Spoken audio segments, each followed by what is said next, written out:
नमस्कार दोस्तों, राधे राधे और जय हिंद। यूपीएससी 9 में आपका बहुत बहुत स्वागत है दोस्तों।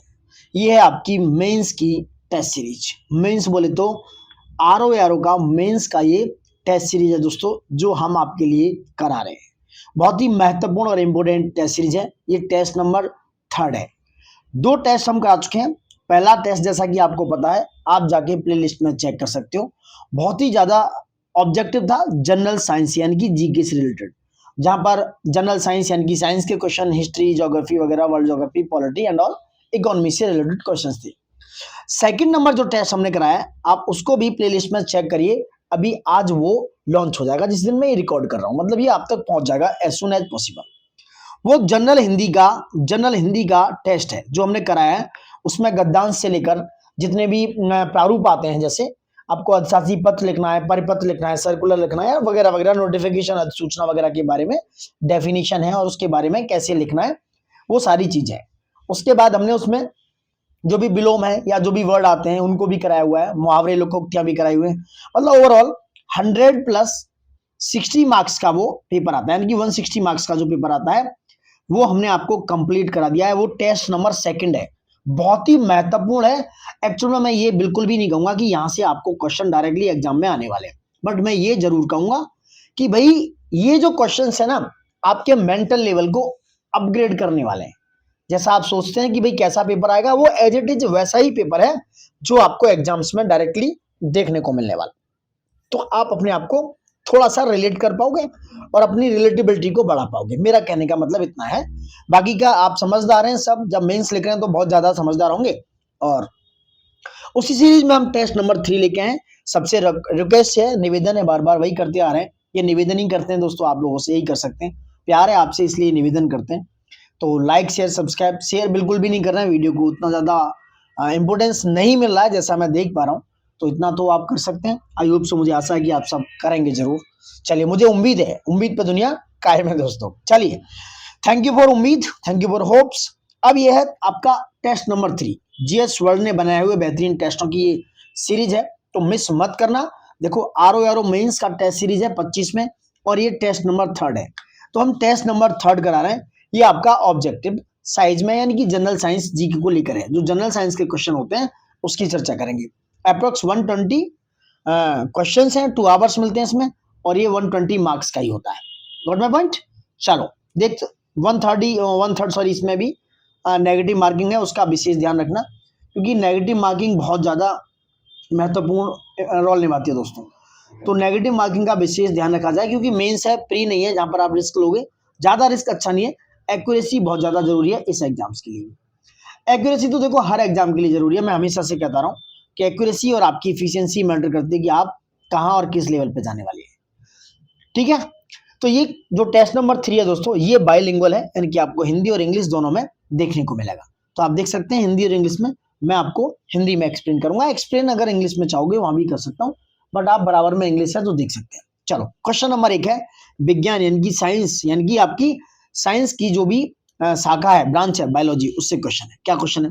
क्वेश्चन नंबर 1 है, आपको सूची 1 को सूची 2 से मैच करना है। फर्स्ट वन है कि भाई फ्रेनोलॉजी क्या है? फ्रेनोलॉजी क्या है? फ्रेनोलॉजी है क्या? एक्चुअल में ये कहना चाह रहा है, फ्रेनोलॉजी है क्या। दूसरा, पोमोलॉजी की बात कर रहे हैं, जेरोंटोलॉजी, एंथोलॉजी। यहां से क्वेश्चन हमेशा प्रीलिम्स में भी कई बार देखने को मिले। चलिए देखो, फ्रेनोलॉजी जो होता है दोस्तों, फ्रेनोलॉजी, फ्रेनो मतलब होता है मस्तिष्क की विभिन्न भागों की क्रियाशीलता का अध्ययन, दैट इज 4। क्या है? That is 4। वहीं पोमोलॉजी की बात करें, आपने पढ़ा होगा, उसमें फूलों, एग्जैक्टली ना, नहीं, यही कंफ्यूजन है। पोमोलॉजी में आप फलों का अध्ययन करते हैं, फ्रूट्स का अध्ययन करते हैं, स्टडी ऑफ फ्रूट्स।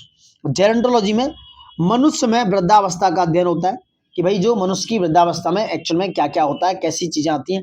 और anthology, it is related to फूलों का अध्ययन। एंथोलॉजी से दोस्तों फूलों का अध्ययन किया जाता है। तो गॉट माय पॉइंट? 4 हो गया, 4 के बाद 3 हो गया। Where is 4 3?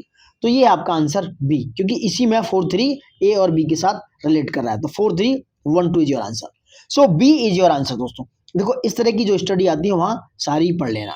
आप चाहे घटना चक्र से भी पढ़ेंगे तो वहां स्टार्टिंग में ही ये सारी स्टडी गिवन है, दे रखी है दोस्तों। और ना पॉइंट। चलो नेक्स्ट बात करेंगे, क्वेश्चन नंबर 2 पे आते हैं। थोड़ा सा स्पीड से करेंगे, क्योंकि पिछला वाला थोड़ा सा ज्यादा लेंदी हो गया था। चलो, वसा के संदर्भ में निम्नलिखित कथनों पर विचार करना है। This talking about fats. ठीक है, वसा के संदर्भ में ये बात कर रहे हैं। क्या है दोस्तों कि अधिकतर असंतृप्त वसा जंतु वसा होती है। क्वेश्चन ये है, और एक जरूरी बात, पूरा क्वेश्चन पढ़ने के साथ पूरा पढ़ना चाहिए कि कथन सत्य पूछ रहे हैं या असत्य। आप सत्यता और असत्यता के बीच में फंसे हुए हैं, रियल लाइफ में भी और एग्जाम वाली लाइफ में भी। Got my point? चलिए, अधिकतर असंतृप्त वसा जंतु वसा होती है। दूसरा, कार्बोहाइड्रेट की तुलना में वसा की समान मात्रा से शरीर को कम ऊर्जा प्राप्त होती है। ये कह रहे हैं कौन सा कथन सत्य है दोस्तों? देखो, मैं एक्चुअल में बात करूं, अधिकतर असंतृप्त अनसैचुरेटेड फैट जंतु वसा होती है। कैसी होती है? वो जंतु वसा होती है, एनिमल फैट्स होती है। बात सत्य है, समझ रहे हैं आप? ये बात सत्य है दोस्तों। दूसरा क्या है? दूसरा असत्य। क्यों? दूसरा इसलिए सत्य है कि कार्बोहाइड्रेट की तुलना में वसा की समान मात्रा से शरीर को अधिक ऊर्जा प्राप्त होती है। मतलब अगर बात करें फैट से, क्या है, शरीर को ज्यादा एनर्जी मिलती है, मतलब एनर्जी लेवल फैट का ज्यादा होता है। तो सेकंड वाला is wrong, first is right. So first क्या है? राइट, वन, केवल वन, ओनली वन। यानी कि ये क्या है? Mostly unsaturated fats are animal fats. What the point? So first is right दोस्तों। So A is answer. चलिए नेक्स्ट आएंगे क्वेश्चन नंबर थर्ड। निम्नलिखित में से कौन सा स्तनधारी जीव नहीं है? इनमें से कौन सा स्तनधारी है जो जीव नहीं है दोस्तों? ये बहुत सिंपल है। सिंपल क्या है? समुद्री घोड़ा। समुद्री घोड़ा एक प्रकार की दोस्तों, आपने पढ़ा होगा, फिश है, कशेरुकी फिश है, मछली है ये। ठीक है, डॉल्फिन हो गया आपका, वेल हो गया, समुद्री गाय, समुद्री सिंह, आदि स्तनधारी जीव माने जा सकते हैं। कौन कौन? डॉल्फिन, वेल, सील, याद रखना, समुद्री गाय। डॉल्फिन हो गया, वेल, सील, समुद्री गाय आदि, ये क्या है? ये स्तनधारी जीव है। बट समुद्री घोड़ा is a fish. Got my point? So answer is C. Question number 4 पे आएंगे। निम्नलिखित में से किस जीव के रक्त का रंग लाल नहीं होता है? यानी कौन सा ऐसा जीव है जिसका रंग लाल नहीं होता? बहुत इंपॉर्टेंट क्वेश्चन है। देखो, तिलचट्टा हमें पता है, मकड़ी भी पता है, समुद्री खीरा इज नॉट कंफ्यूज। सो यहाँ डी के लिए हम जाएंगे, लेकिन रुक सकते हैं क्योंकि कंफ्यूजन हमें नहीं चाहिए। बट यहाँ पर दोस्तों ये तीनों ही ऐसे प्राणी हैं जहां पर जिनका जो रंग है, ब्लड है, वो रेड नहीं होता है। तिलचट्टा हो गया, मकड़ी हो गई, समुद्री खीरा हो गया, इनमें तीनों में रेड ब्लड नहीं पाया जाता। रेड ब्लड बिल्कुल भी नहीं पाया जाता। देखो, तिलचट्टे का रंग, जो तिलचट्टे के रक्त का रंग है, वो दोस्तों रंगहीन, यानी कि एक तरीके से व्हाइट ब्लड होता है। वही मकड़ियों की बात करें, मकड़ियां जो है साथी घोड़े की नाल की तरह जो केकड़े हैं, कुछ अन्य आर्थ्रोपोडा संघ के प्राणी भी हैं इनके साथ, मकड़ियों के साथ, इनके रक्त में तांबे आधारित हेमोसाइनिन की उपस्थिति के कारण, क्योंकि तांबा जो कॉपर होता है उसकी उपस्थिति के कारण इनमें हेमोसाइनिन, उसकी प्रेजेंट के कारण इनमें नीला रक्त होता है दोस्तों। कैसा होता है? नीला, ब्लू रक्त होता है इनमें। कैसा होता है? ब्लू रक्त होता है इसमें। कैसा होता है? ब्लू। Got it? ठीक है, तो ये हो गया तिलचट्टा, मकड़ी एंड समुद्री खीरा। तो जो मकड़ियां दोस्तों मैंने बताया, जो ऑर्थोपॉड होता है उसके रंग में, ब्लड में तांबे की जो आधारित होता है ना, कॉपर, उसका हेमोसाइनिन की उपस्थिति के कारण उसका रंग कैसा होता है? ब्लू, नीला होता है। Got my point? कैसा होता है? नीला रक्त होता है। कुछ जानवर जैसे कि बात करें, समुद्री खीरा है, उसका रक्त भी करीब येलोइश होता है। येलो है मतलब पीला कलर का होता है। ये बात याद रखना, क्योंकि पीला रंग पीले वेनेडियम आधारित वर्णक जो होते हैं उसमें क्या होते हैं? जो क्लोरोफिल होते हैं, वर्णक होते हैं। ठीक है, उसके कारण पीला रंग होता है, और वेनाबिन की उच्च सांद्रता के कारण उसका रंग येलोइश होता है। क्या होता है? वेनाबिन की उच्च सांद्रता, हाई कंसंट्रेशन के कारण उसका रंग कैसा होता है? पीला। Come to the question number 5 पे आते हैं। Question number 5 very important.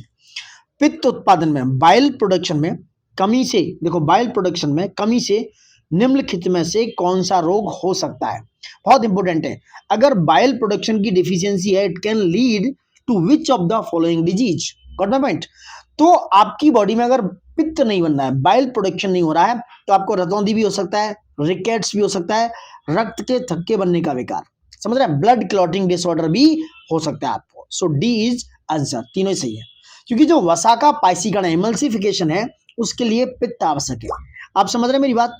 Fat का इमल्सिफिकेशन करना है आपको, फैट का आपको अगर इमल्सिफिकेशन करना है पाइसीकरण के लिए, पित्त का बनना, बाइल का बनना बहुत ज्यादा आवश्यक है। जो विटामिन ए, डी, ई और के, जो विटामिन ए, डी और के जैसे वसा में घुलनशील, कैसा? घुलनशील विटामिनों के पाचन और अवशोषण की अनुमति देता है। देखो, पित्त के बिना दोस्तों होता क्या है, पित्त के बिना आप फैट को जो वसा है उसको अपाचित रहती है। पित्त के बिना, बाइल के बिना आप फैट को डाइजेस्ट भी नहीं कर सकते हैं। समझ रहे हैं मेरी बात? पित्त के बिना वसा अपचित रहती है और छोटी आंत में वसा में घुलनशील विटामिनों का अवशोषण बिगड़ जाता है। जो छोटी आंत है, स्मॉल इंटेस्टाइन जो होती है, उसमें क्या होता है, छोटी आंत में, आंसर इसका डी है, छोटी आंत में जो क्या होता है, वसा में घुलनशील विटामिनों का अवशोषण बिगड़ जाता है और वसा में घुलनशील विटामिनों का आहार वसा और पित्त लवण की उपस्थिति की आवश्यकता होती है ताकि माइसेल बन सके। जो आंतों, जो इंटेस्टाइन है ना, उसकी कोशिका में उनके अवशोषण को सुगम बनाते हैं। तो पित्त उत्पादन से, उसकी कमी से दोस्तों, अगर पित्त उत्पादन नहीं हो रहा है तो रतौंधी का मतलब है विटामिन ए की कमी, रिकेट्स का मतलब है विटामिन डी की कमी। ये विटामिन, रतौंधी एक मतलब विटामिन ए की कमी और रिकेट्स मतलब विटामिन डी की कमी। और दोस्तों रक्त के थक्के ना बनने यानी कि विटामिन के की डिफिशियंसी हो सकती है, जिससे स्वास्थ्य समस्याएं बन सकती हैं। सो गॉट योर पॉइंट। पित्त उत्पादन बाइल प्रोडक्शन बॉडी के लिए कितना बेहद जरूरी है। आई होप मेरी बात पहुंची आप तक। लाइक शेयर सब्सक्राइब ज्यादा से ज्यादा कर देना, जो हम बार बार आपसे बोलते आ रहे हैं, रिक्वेस्ट करते आ रहे हैं। Come to the question number 6। क्या है, मच्छरों के संबंध में निम्नलिखित में से कौन सा कथन सत्य नहीं है? सत्य और असत्य के बीच में फंसना नहीं है। कह रहे हैं विच of the following statement about mosquitoes is not true? कौन सा ऐसा है? तो देखो, बहुत अच्छी बात बता दूं, सारे ऑप्शन पढ़ लो। सामान्यतः मच्छर रक्त, नर मच्छर मेल वाले रक्त नहीं चूसते हैं, बात सही हो सकती है। नहीं है पूछ रहा है, ये बात सत्य है। Male mosquito generally do not suck blood, आपने पढ़ा होगा। फीमेल मस्किटो, चाहे वो फीमेल कोई भी हो, मैं यहाँ गलत नहीं बोल रहा हूँ, ऐसे नहीं बोल रहा, कोई भी फीमेल हो, वो नर यानी कि ब्लड ही चूसती है, नहीं, बात सत्य है, लेकिन मच्छर चूसती है। मादा मच्छर सामान्यतः नर मच्छर से बड़ी होती है, उसके जो डंगे होते हैं, उसके जो मच्छर डंगे होते हैं, डंग, वो बड़े होते हैं। मादा की अपेक्षा नर मच्छर के डने बड़े होते हैं, मादा की अपेक्षा नर मच्छर के डने बड़े नहीं होते हैं। सो सी इज रॉन्ग। केवल मादा मच्छर ही गर्म रुधिर वाले कशेरुकों जैसे, मादा मच्छर जिनका ब्लड जो दोस्तों कैसा होता है, हॉट ब्लड होता है, हॉट HB, हॉट ब्लड वाले कशेरुकियों, पच्ची हुए या स्तनपायी हुए, उनके रुधिर को चूसती है और बाह्य परजीवी के रूप में होती है। दोस्तों नर मच्छर रुधिर नहीं चूसते, ये अपना पोषण जो नर मच्छर है बेचारे किससे करते हैं, ये करते हैं फल फूलों का रस चूसते हैं। मादा मच्छर सामान्यतः नर मच्छर से बड़े होते हैं क्योंकि उनके डने छोटे नहीं होते, बड़े होते हैं। मादा मच्छर के डने बड़े होते हैं, नर मच्छर के छोटे होते हैं। Got my point? तो सी आपका आंसर है, C is your answer in this question. चलो क्वेश्चन नंबर आते हैं 7 पे। हार्मोन और उसकी कार्य प्रणाली पे बात करेंगे। 7 नंबर है, वेरी इंपोर्टेंट। जैसे बात करेंगे मेम्ब्रोमीटर, ओडोमीटर, हाइड्रोमीटर एंड फैथम।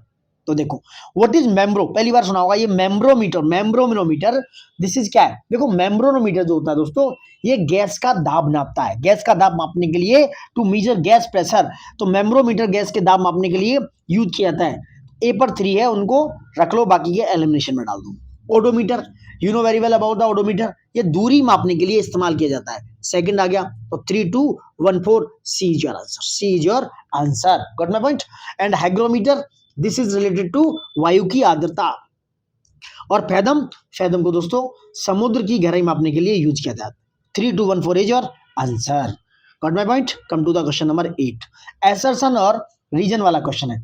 यहाँ हमेशा आयोग ना अपनी चलाता है, अपनी मन मर्जियां करता है, फिर भी यहाँ पर थोड़ा सा आपको सावधानी बरतने की जरूरत है। चलो कथन क्या कहता है, चांद पर अंतरिक्ष यात्री एक रबर के गुब्बारे में हाइड्रोजन गैस भरकर उसे 2 मीटर की ऊंचाई पर छोड़ते हुए गुब्बारा सतह पर गिर जाएगा। चांद पर अंतरिक्ष यात्री एक रबर के गुब्बारे में हाइड्रोजन गैस भरकर उसे 2 मीटर की ऊंचाई पर छोड़ते हैं तो गुब्बारा सतह पर गिर जाएगा। दूसरा, चंद्रमा पर वायुमंडल नहीं है। कह रहे हैं कौन सा सही है? देखो मैं बता दूं, बात दोनों सत्य है और स्पष्टीकरण यानी कि सही है, एक्सप्लेनेशन भी सही है। क्योंकि अगर चांद पर देखेंगे, अंतरिक्ष यात्री रबर के गुब्बारे में अगर हाइड्रोजन भरते हैं और उसे छोड़ देते हैं, करीब 2 मीटर की ऊंचाई पर छोड़ते हैं, तो गुब्बारा सतह पर गिर जाएगा, क्योंकि दोस्तों चंद्रमा पर वायुमंडल नहीं है, एटमॉस्फेयर नहीं है, वैक्यूम नहीं है, गैसों की कमी है। समझ रहे हैं आप? तो वहां पर वायुमंडल नहीं है, इसलिए गुब्बारे में मौजूद हाइड्रोजन गुब्बारे के वजन बढ़ाने के अलावा कुछ नहीं करता। गुब्बारे में जो हाइड्रोजन है वो क्या है, उसका वजन बढ़ा रहा है। तो वहां पर कोई गैसें नहीं है चंद्रमा पर, अगर कोई एटमॉस्फेयर ही नहीं है तो वो क्या प्रेशर बनाएगा, कैसे उड़ेगा, कैसे करेगा? तो पृथ्वी पर हाइड्रोजन का गुब्बारा केवल इसलिए तैरता है क्योंकि यह आसपास के वायुमंडल से कम घना होता है। जो आसपास का जो एटमॉस्फेयर है वो काफी डेंस होता है, क्योंकि डेंसिटी उसकी गैसों से होती है। आसपास के वायुमंडल में बहुत सारी गैसें जो पृथ्वी पर विद्यमान होती हैं, इसलिए वो उड़ता रहता है। Got my point? So A answer है। Come to the question number 9। क्या है ये कह रहा है, सूची 1 को सूची 2 से मिलाना है कि भैया द्विपक्षीय अभ्यास है, इनको मैच करना वेरी इंपोर्टेंट। दस्तलिक होता है, दस्तलिक भारत और उज्बेकिस्तान के साथ। खंजर, खंजर भौंकेंगे हम भारत और किर्गिस्तान के बीच में। वरुण नेवी की एक्सरसाइज है इंडिया और फ्रांस के बीच में। इंद्र भी नेवी की एक्सरसाइज है इंडिया और रशिया के बीच में। सो ए बी सी डी 1 2 3 4 के साथ मैच कर रहा है। Answer is A. If I am not wrong, answer is A. ठीक है, come to the question number 10। कौन सा कथन सत्य है? नीचे दिए गए कोड से आपको आंसर बताना है। चलिए, त्रिपुरा हाल ही में भारत का दूसरा पूर्ण साक्षर राज्य बन गया। त्रिपुरा हाल ही में भारत का दूसरा पूर्ण साक्षर राज्य बन गया। चंडीगढ़ भारत का पहला पूर्ण साक्षर केंद्र शासित प्रदेश बना, केंद्र शासित राज्य बना। देखो दोनों ही गलत है। चंडीगढ़ की जगह लद्दाख है कि लद्दाख जो है पहला पूर्ण साक्षर राज्य बना था। और त्रिपुरा हाल ही में दोस्तों भारत का दूसरा नहीं तीसरा, याद रखना यहाँ पे थोड़ा कंफ्यूजन है। त्रिपुरा जो है तीसरा पूर्ण साक्षर राज्य बना था, जबकि मिजोरम पहला था। मिजोरम पहला था, मिजोरम के बाद गोवा दूसरा था, मिजोरम गोवा दूसरा और तीसरा बना था आपका कौन? त्रिपुरा। जबकि चंडीगढ़ की जगह मैंने आपको बताया लद्दाख पहला यूनियन टेरिटरी है जो पूर्ण साक्षर केंद्र शासित प्रदेश बन गया है। Got my point? Question number 11 पे आते हैं। What is 11? आर्द्र भूमि संरक्षण के लिए दोस्तों रामसर पुरस्कार जीतने वाली पहली भारतीय महिला जो है वह जयश्री वेंकटेशन। कौन है? जयश्री वेंकटेशन। Got it. अंजू राठी राणा भारत की पहली महिला विधि सचिव नियुक्त हुई है। कौन सा कथन सत्य है? सीए से क्वेश्चन है, सीए मतलब करंट अफेयर से क्वेश्चन है। तो both answer is right, both answer is right है, क्योंकि जयश्री वेंकटेशन ने आर्द्र भूमि संरक्षण के लिए दोस्तों रामसर पुरस्कार प्राप्त करने वाली कौन सी रामसर पुरस्कार प्राप्त करने वाली कौन सी महिला? पहली भारतीय महिला है। चेन्नई स्थित केयर अर्थ इंस्टीट्यूट की सह संस्थापक है चेन्नई वाले में, इसलिए इनका आंसर सी है। Come to the question number 12। निम्नलिखित युग्मों में से कौन सा युग्म सही सुमेलित है? व्हाट इज सुमेलित? कौन सा सुमेलित है दोस्तों, इस पर चर्चा करेंगे। देखो क्या है, भारत की पहली योग नीति, yoga policy, India first yoga policy is declare by Uttarakhand. ठीक है, 2025 से 35 के दशक को जल विद्युत का दशक घोषित करने वाला राज्य हिमाचल प्रदेश है। ये हिमाचल प्रदेश नहीं दोस्तों, अरुणाचल प्रदेश है। अरुणाचल प्रदेश है, अरुणाचल प्रदेश। भारत का पहला पूर्ण साक्षर राज्य ऊपर बताया गोवा नहीं, मिजोरम है। मिजोरम, गोवा सेकंड है, तो ये सेकंड और थर्ड गलत है। पूछा सही कौन सा है? ए। भारत की पहली योग नीति घोषित करने वाला राज्य उत्तराखंड, ये सही है, बाकी के दोनों गलत है, क्योंकि 25 से 35 तक अरुणाचल प्रदेश ने जल विद्युत की दशक घोषित किया है। ठीक है, क्वेश्चन नंबर 13 पे आएंगे। What is 13? Very important. चलो, कौन सा कथन सत्य है, इन पर विचार करना है। चलो, भारत का पहला तितली अभ्यारण्य का दर्जा केरल के साइलेंट वैली वन्य जीव अभ्यारण्य को मिला है। केरल के तो मिला है, बट साइलेंट वैली वन्य जीव अभ्यारण्य नहीं है, केरल के अरलम वन्य जीव अभ्यारण्य को दोस्तों क्या नाम है? अरलम वाइल्ड लाइफ सेंचुरी को। दूसरा देखते हैं, किसी भी राज्य के वन्य जीव अभ्यारण्य को तितली अभ्यारण्य का दर्जा देने का पूर्ण अधिकार भारतीय वन्य जीव बोर्ड के पास होता है। ये भी मात खा गया, ये भी गलत है दोस्तों, क्योंकि पूर्णतः दर्जा देने का जो है राज्य के वन्य जीव अभ्यारण्य को तितली अभ्यारण्य का दर्जा देने का अधिकार भारतीय नहीं, राज्य वन्य जीव बोर्ड के पास होता है। ये पूरा अधिकार भारतीय नहीं, ये राज्य वाले के, स्टेट वाले के पास होता है। समझ रहे हैं? ठीक है, यहाँ भी केरल राज्य वन्यजीव बोर्ड ने अरलम वन्यजीव अभ्यारण्य को यह दर्जा प्रदान किया है। सो आंसर हो गया डी। क्या हो गया? D. Come to the question 14। दियासलाई के लेखक कौन है? बहुत इंपॉर्टेंट है। दियासलाई के लेखक है कैलाश सत्यार्थी। कैलाश सत्यार्थी एक सोशल कौन है, वेलफेयर काम करते हैं, सोशली इन्वॉल्व है दोस्तों। क्वेश्चन नंबर 15 पे आएंगे, क्या है? ठीक है, अब आते हैं क्वेश्चन नंबर 15 पे। देखो बहुत ही महत्वपूर्ण है, महत्वपूर्णता को समझो, इसकी सीरियसनेस को समझो। चलिए, क्या है क्वेश्चन नंबर 15? अपनी संपूर्ण ऊर्जा आवश्यकता को सौर ऊर्जा से पूरा करने वाला भारत का पहला जिला कौन सा है? मतलब कहने का ये है कि भाई सारी जितनी भी एनर्जी आती है वो सोलर एनर्जी से आती है, सोलर काम करते हैं। ये है only one Daman and Diu का दीव, ये दीव डिस्ट्रिक्ट है जिसने काम किया है। संपूर्ण ऊर्जा आवश्यकता का जितनी भी एनर्जी चाहिए वो सिर्फ सोलर एनर्जी से कंप्लीट करते हैं, सोलर एनर्जी से। Got it? क्वेश्चन नंबर 16 पे आ जाओ। राज्यसभा के सभापति या उपसभापति के संदर्भ में कौन सा कथन सही है? देखो ये क्वेश्चन आप देख सकते हो यूपीपीसीएस 2025 12 अक्टूबर को आया हुआ क्वेश्चन है ये वाला, कि भाई सभापति राज्यसभा का सदस्य होता है, क्वेश्चन है, कि सभापति राज्यसभा का सदस्य होता है? नहीं, सभापति राज्यसभा के सदस्य नहीं होते। वो कह रहे थे कि भाई उनका कहना था कि उपराष्ट्रपति राज्यसभा के सदस्य होते हैं? नहीं, जो उपराष्ट्रपति राज्यसभा के सदस्य नहीं होते। उपसभापति राज्यसभा का सदस्य होता है। ये कौन सा कथन सत्य है? बी। जो उपसभापति हैं वो राज्यसभा के सदस्य होते हैं, ये बात सही है। समझ रहे आप? सो आंसर इज बी, 16 का बी। देखो राज्यसभा का सभापति उसका सदस्य नहीं होता है, क्योंकि भारत का उपराष्ट्रपति ही राज्यसभा का सभापति होता है। ठीक है, वो आर्टिकल 64 में गिवन है कि वो एक्स ऑफिशियो मेंबर होता है। ठीक है, और उपराष्ट्रपति का निर्वाचन होता है, और निर्वाचन कौन करता है? ये होते हैं इलेक्टेड प्लस नॉमिनेटेड एमपीज, चाहे वो राज्यसभा के हों चाहे वो लोकसभा के हों। इसमें दोस्तों वो पार्टिसिपेट नहीं करते जो एमएलए होते हैं, विधानसभा के मेंबर्स पार्टिसिपेट नहीं करते हैं। Got my point? तो राज्यसभा का सभापति या उपसभापति का पद से हटाने संबंधी कोई संकल्प राज्यसभा में ही विचाराधीन है तो वो सदन की बैठक में उपस्थित रहने पर भी पीठासीन नहीं रहेगा, नो रहेगा, नो रहेगा। अगर ऐसा कोई क्या है, कोई भी संकल्प राज्यसभा में चल रहा है। आंसर बी हो गया। 17 पे आते हैं।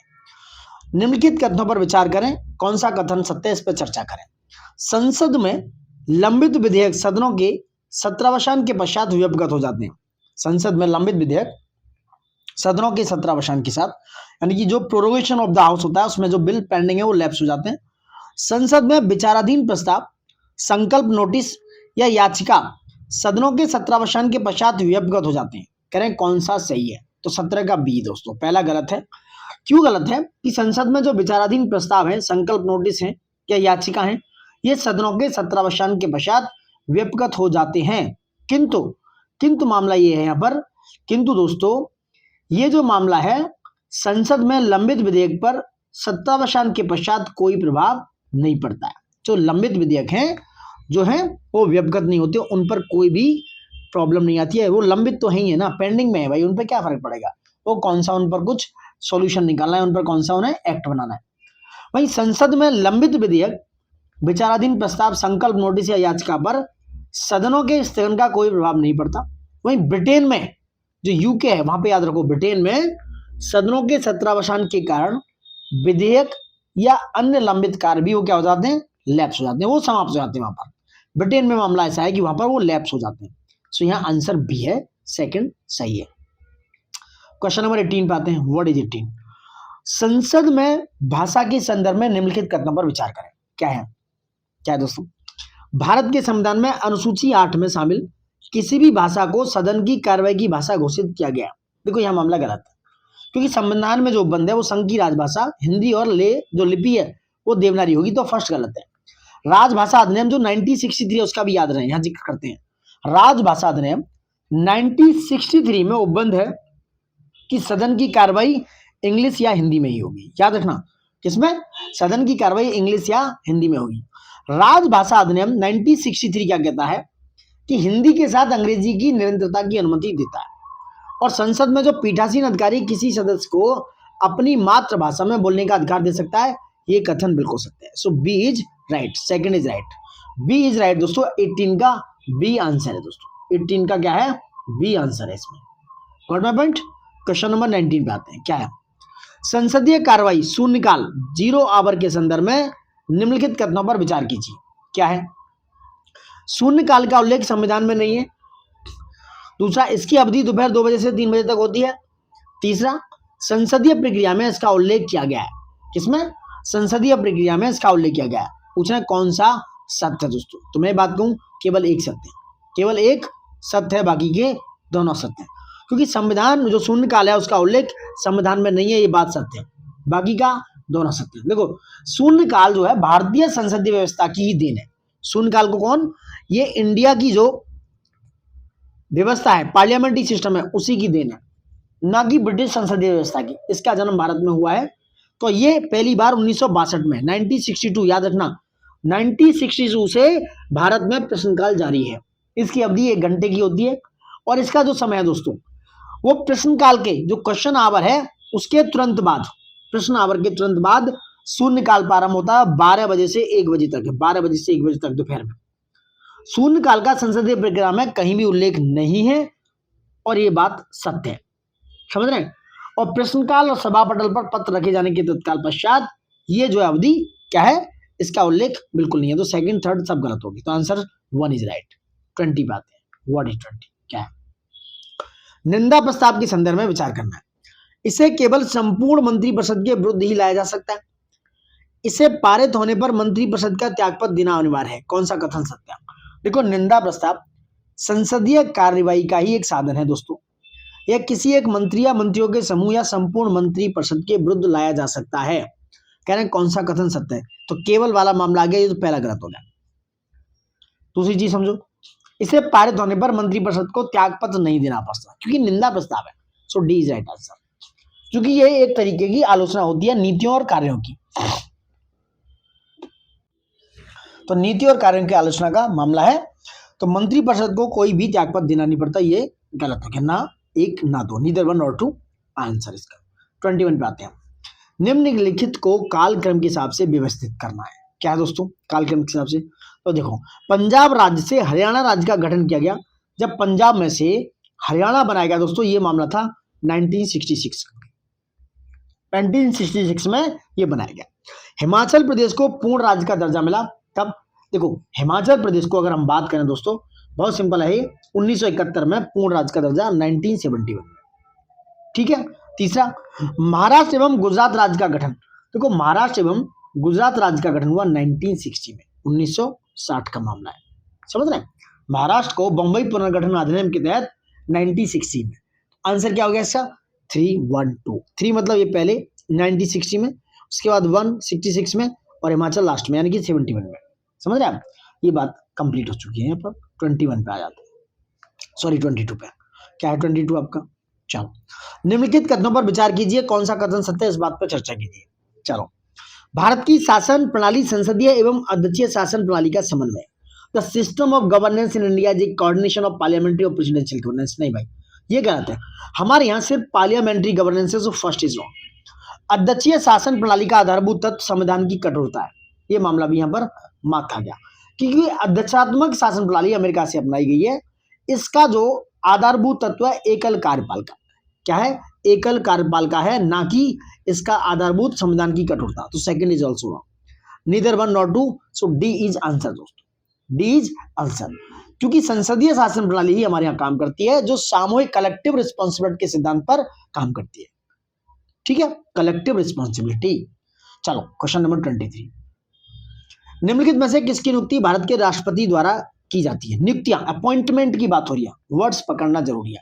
संघ राज्य के मुख्यमंत्री, संघ राज्य के क्षेत्र के मुख्यमंत्री, chief minister of the union territory, अनुसूचित जाति एवं अनुसूचित जनजाति आयोग के अध्यक्ष, वित्त आयोग के अध्यक्ष। कह रहे हैं कौन सा विकल्प सही है? भारत के राष्ट्रपति किसको नियुक्त करते हैं, अपॉइंट करते हैं? देखो, यूनियन टेरिटरी के सीएम को भी करते हैं, SC ST वालों को भी करते हैं, फाइनेंस कमीशन के चेयरमैन को भी करते हैं। सो डी योर आंसर।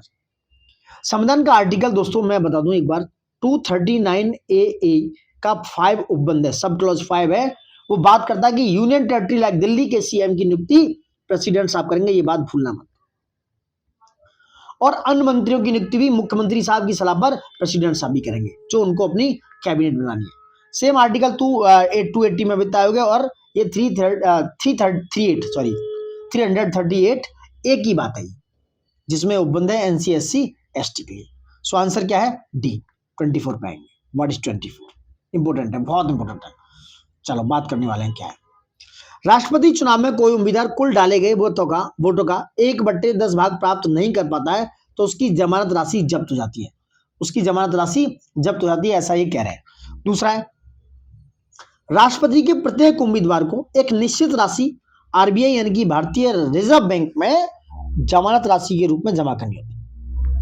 कौन सा कथन सत्य दोस्तों? देखो, मैं बता दूं, 1/10 भाग वाला मामला क्या आता है, क्योंकि अगर 1/6 भाग प्राप्त नहीं कर पा रहे हैं वो उम्मीदवार, वो इस बात में असमर्थ हैं, तो उनकी जमानत राशि को जब्त हो जाएगी, जिसे जमानत जब्त होना भी कहते हैं। 1/6 मामला है, 1/10 नहीं है, तो ये पहला गलत हो गया, सेकंड इज राइट।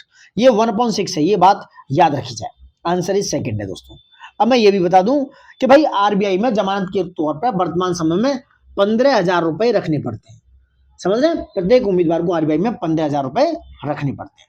नेक्स्ट बात करेंगे, डिमांड ऑफ ग्रांट्स यानी कि अनुदान की मांग के संदर्भ में निम्नलिखित कथनों पर विचार करना, वेरी इंपोर्टेंट। क्या है?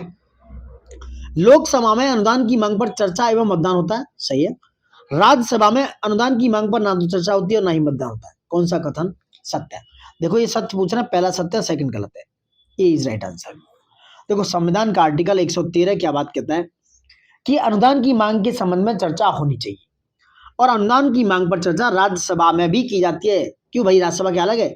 ये राज्यसभा भी पार्लियामेंट्री का पार्ट है, पार्लियामेंट का ही पार्ट है, जो कभी डिजोल्व नहीं होता। किंतु अनुदान की मांग पर मतदान करने की शक्ति राज्यसभा को नहीं है। यहाँ पे बात मामले की आ गई। अनुदान की मांग है, अगर डिमांड ऑफ ग्रांट्स है, वहां पर वोट करने का राइट सिर्फ लोकसभा को है, राज्यसभा को नहीं। समझ गया? लोकसभा में अनुदान की मांग पर चर्चा होती है और उस पर वोटिंग राइट्स भी है लोकसभा को, और लोकसभा को यह पावर है कि किसी मांग की अनुमति दे या अनुमति देने से इनकार कर दे। वहीं संविधान का जो कॉन्स्टिट्यूशन का आर्टिकल 113 सब क्लॉज 3 है, उसमें यह प्रबंध है कि किसी अनुदान की मांग राष्ट्रपति की सिफारिश पर ही की जाए, यानी कि पहले भैया राष्ट्रपति की सिफारिश ले लो, अन्यथा इस मांग को क्या है, लीगल नहीं माना जाए। समझ रहे हैं आप बात? ये पूरा मैटर है। सो आंसर इज ए। राज्यसभा को अनुदान की मांग पर चर्चा करने का राइट है, मतदान का नहीं, वोट नहीं कर सकता। सो A is right answer. 26, Bharat के साथ सीमा साझा करने वाले देशों की साझा सीमा की लंबाई के आरोही क्रम में, this talking about ascending order, आरोही क्रम में लगाना, आपको आरोही क्रम में व्यवस्थित करना है। सबसे ज्यादा किसकी लंबी है? देखो सबसे ज्यादा वैसे तो बांग्लादेश की है। किसके? बांग्लादेश की 4096 कुछ किलोमीटर है, 4096.7 किलोमीटर। तो बांग्लादेश तो ऑप्शन में है नहीं। सेकंड नंबर पे हम आ जाते हैं पाकिस्तान। तो पाकिस्तान नंबर 1 है। पाकिस्तान की कितनी है? 3323 किलोमीटर लंबी सीमा है पाकिस्तान की। नहीं, सेकंड नंबर पर चीन है, 3488। सेकंड पर चीन है, लेकिन चीन भी नहीं है और बांग्लादेश भी नहीं है। बांग्लादेश और चीन फर्स्ट एंड सेकंड। थर्ड पे पाकिस्तान, जिसकी सीमा है 3323 किलोमीटर। तो यहां पर है पाकिस्तान। नो, पाकिस्तान को लिख दूं पी। नंबर 2 पे आ जाओ। नंबर 2 पे क्या है? नंबर 2 पे है दोस्तों, क्या है नंबर 2 पर? नंबर 2 पे है नेपाल। नेपाल की लंबाई कितनी है? नेपाल की लंबाई है 1751 किलोमीटर। नेपाल की लंबाई है 1751 किलोमीटर। उसके बाद आ जाओ नंबर 4 पे म्यांमार। म्यांमार की लंबाई है 1643, 1643 किलोमीटर। उसके बाद आ जाओ भूटान। भूटान जो है वो 699 किलोमीटर के हिसाब से इंडिया के साथ सीमा बनाता है।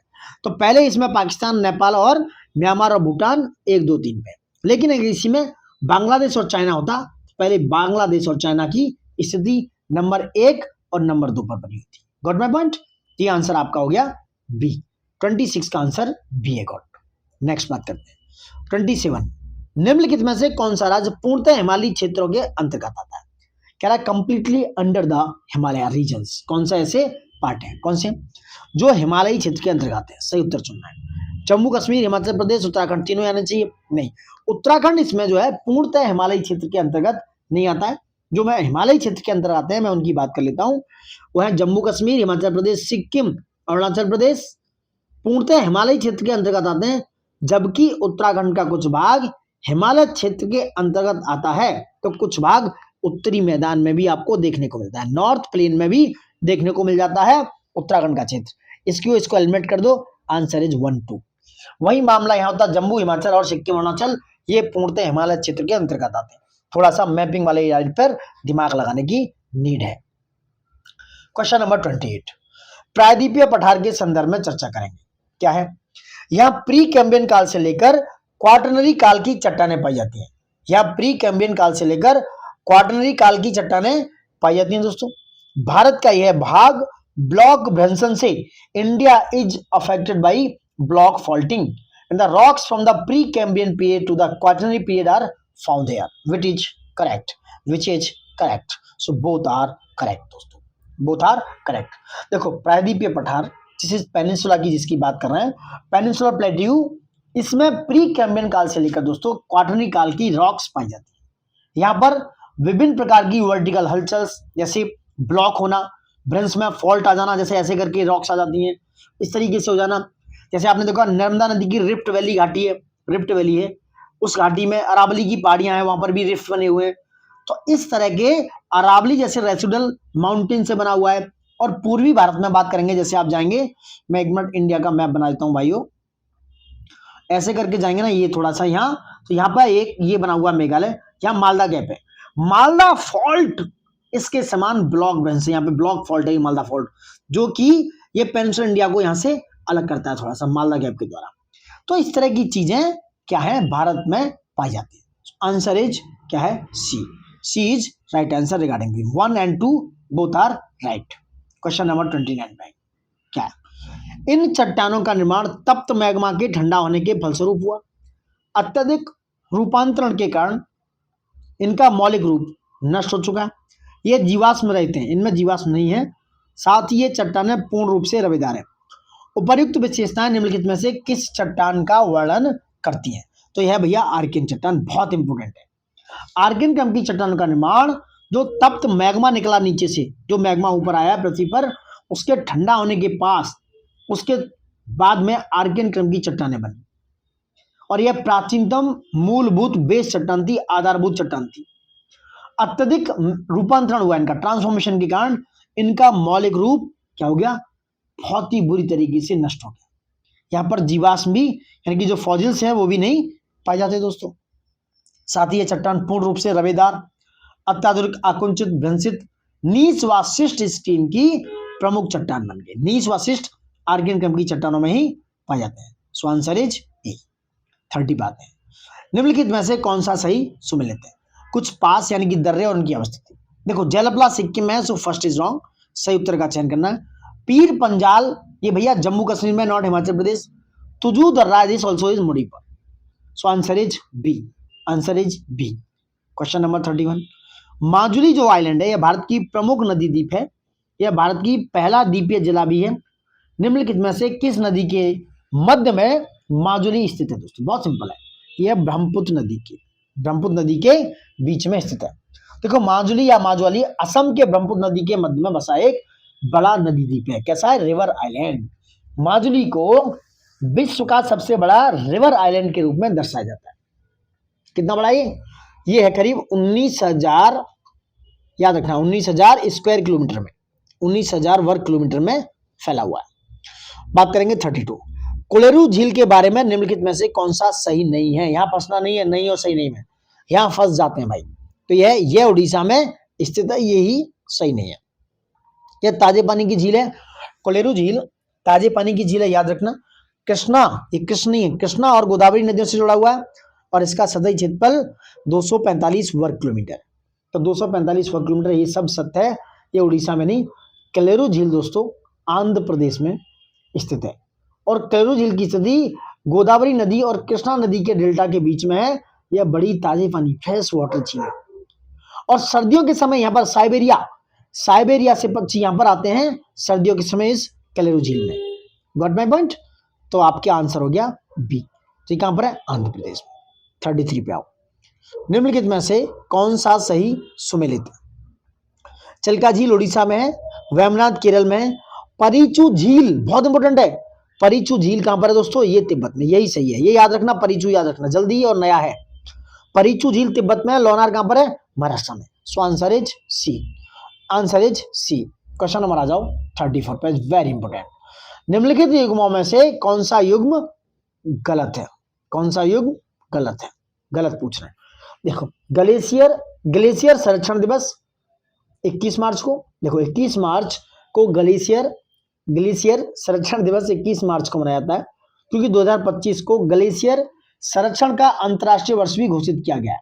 2025 को ग्लेशियर अंतर्राष्ट्रीय वर्ष भी घोषित किया गया। वहीं बात करें अंतर्राष्ट्रीय आशा दिवस, ये 10 जुलाई नहीं दोस्तों, ये इंटरनेशनल होप डे 12 जुलाई को, 12 जुलाई को होप करेंगे आप, तो ये 12 जुलाई को। ध्यान दिवस अभी नया है, ये 21 दिसंबर को, और संविधान हत्या दिवस 25 जून को, ये सारे सही हैं। बट अंतर्राष्ट्रीय आशा दिवस दिस इज ऑन 12 जुलाई, 12 जुलाई को। Got my point? Question number 35 पे आओ। अंतर्राष्ट्रीय ओलंपिक समिति की पहली महिला अध्यक्ष किसे चुना गया? This is International Olympic Committee, IOC की बात हो रही है। So this is Kirsty Coventry is very important. इन्हें IOC की पहली महिला, और दूसरी बात इन्हें पहली अफ्रीकी अध्यक्ष हैं, ये फर्स्ट अफ्रीकन की अध्यक्ष हैं किस्ट्री कोवेंट्री। कहां से? शायद घाना से, if I am not wrong. Kirsty Coventry answer है। कबड्डी विश्व कप 2025 का आयोजन किस देश में किया गया? तो ये उज्बेकिस्तान में किया गया। किसमें, नहीं सॉरी इंग्लैंड में, ये यूके में किया गया, यूके में ऐसा आंसर गलत नहीं करना है। कबड्डी विश्व कप का आयोजन 2025 का आयोजन इंग्लैंड में किया, जहां पुरुष और महिला दोनों प्रतियोगिताओं में इंडिया इज विनर, भारत ने जीत हासिल की, मेल और फीमेल दोनों में, समझ रहे आप, मेल और फीमेल में दोनों में इंडिया ने जीत हासिल की। और ये ब्रिटेन के वेस्ट मिडलैंड क्षेत्र में हुआ, ब्रिटेन के वेस्ट मिडलैंड। 37 आएंगे, कौन सा युग्म गलत सुमेलित है दोस्तों, कौन सा युग्म गलत सुमेलित है। देखो, पांचवा जो शिखर सम्मेलन है, पांचवा बिमस्टेक शिखर सम्मेलन भारत में नहीं हुआ, ये हुआ है पांचवा शिखर सम्मेलन कोलंबो श्रीलंका में, श्रीलंका की कैपिटल है कोलंबो।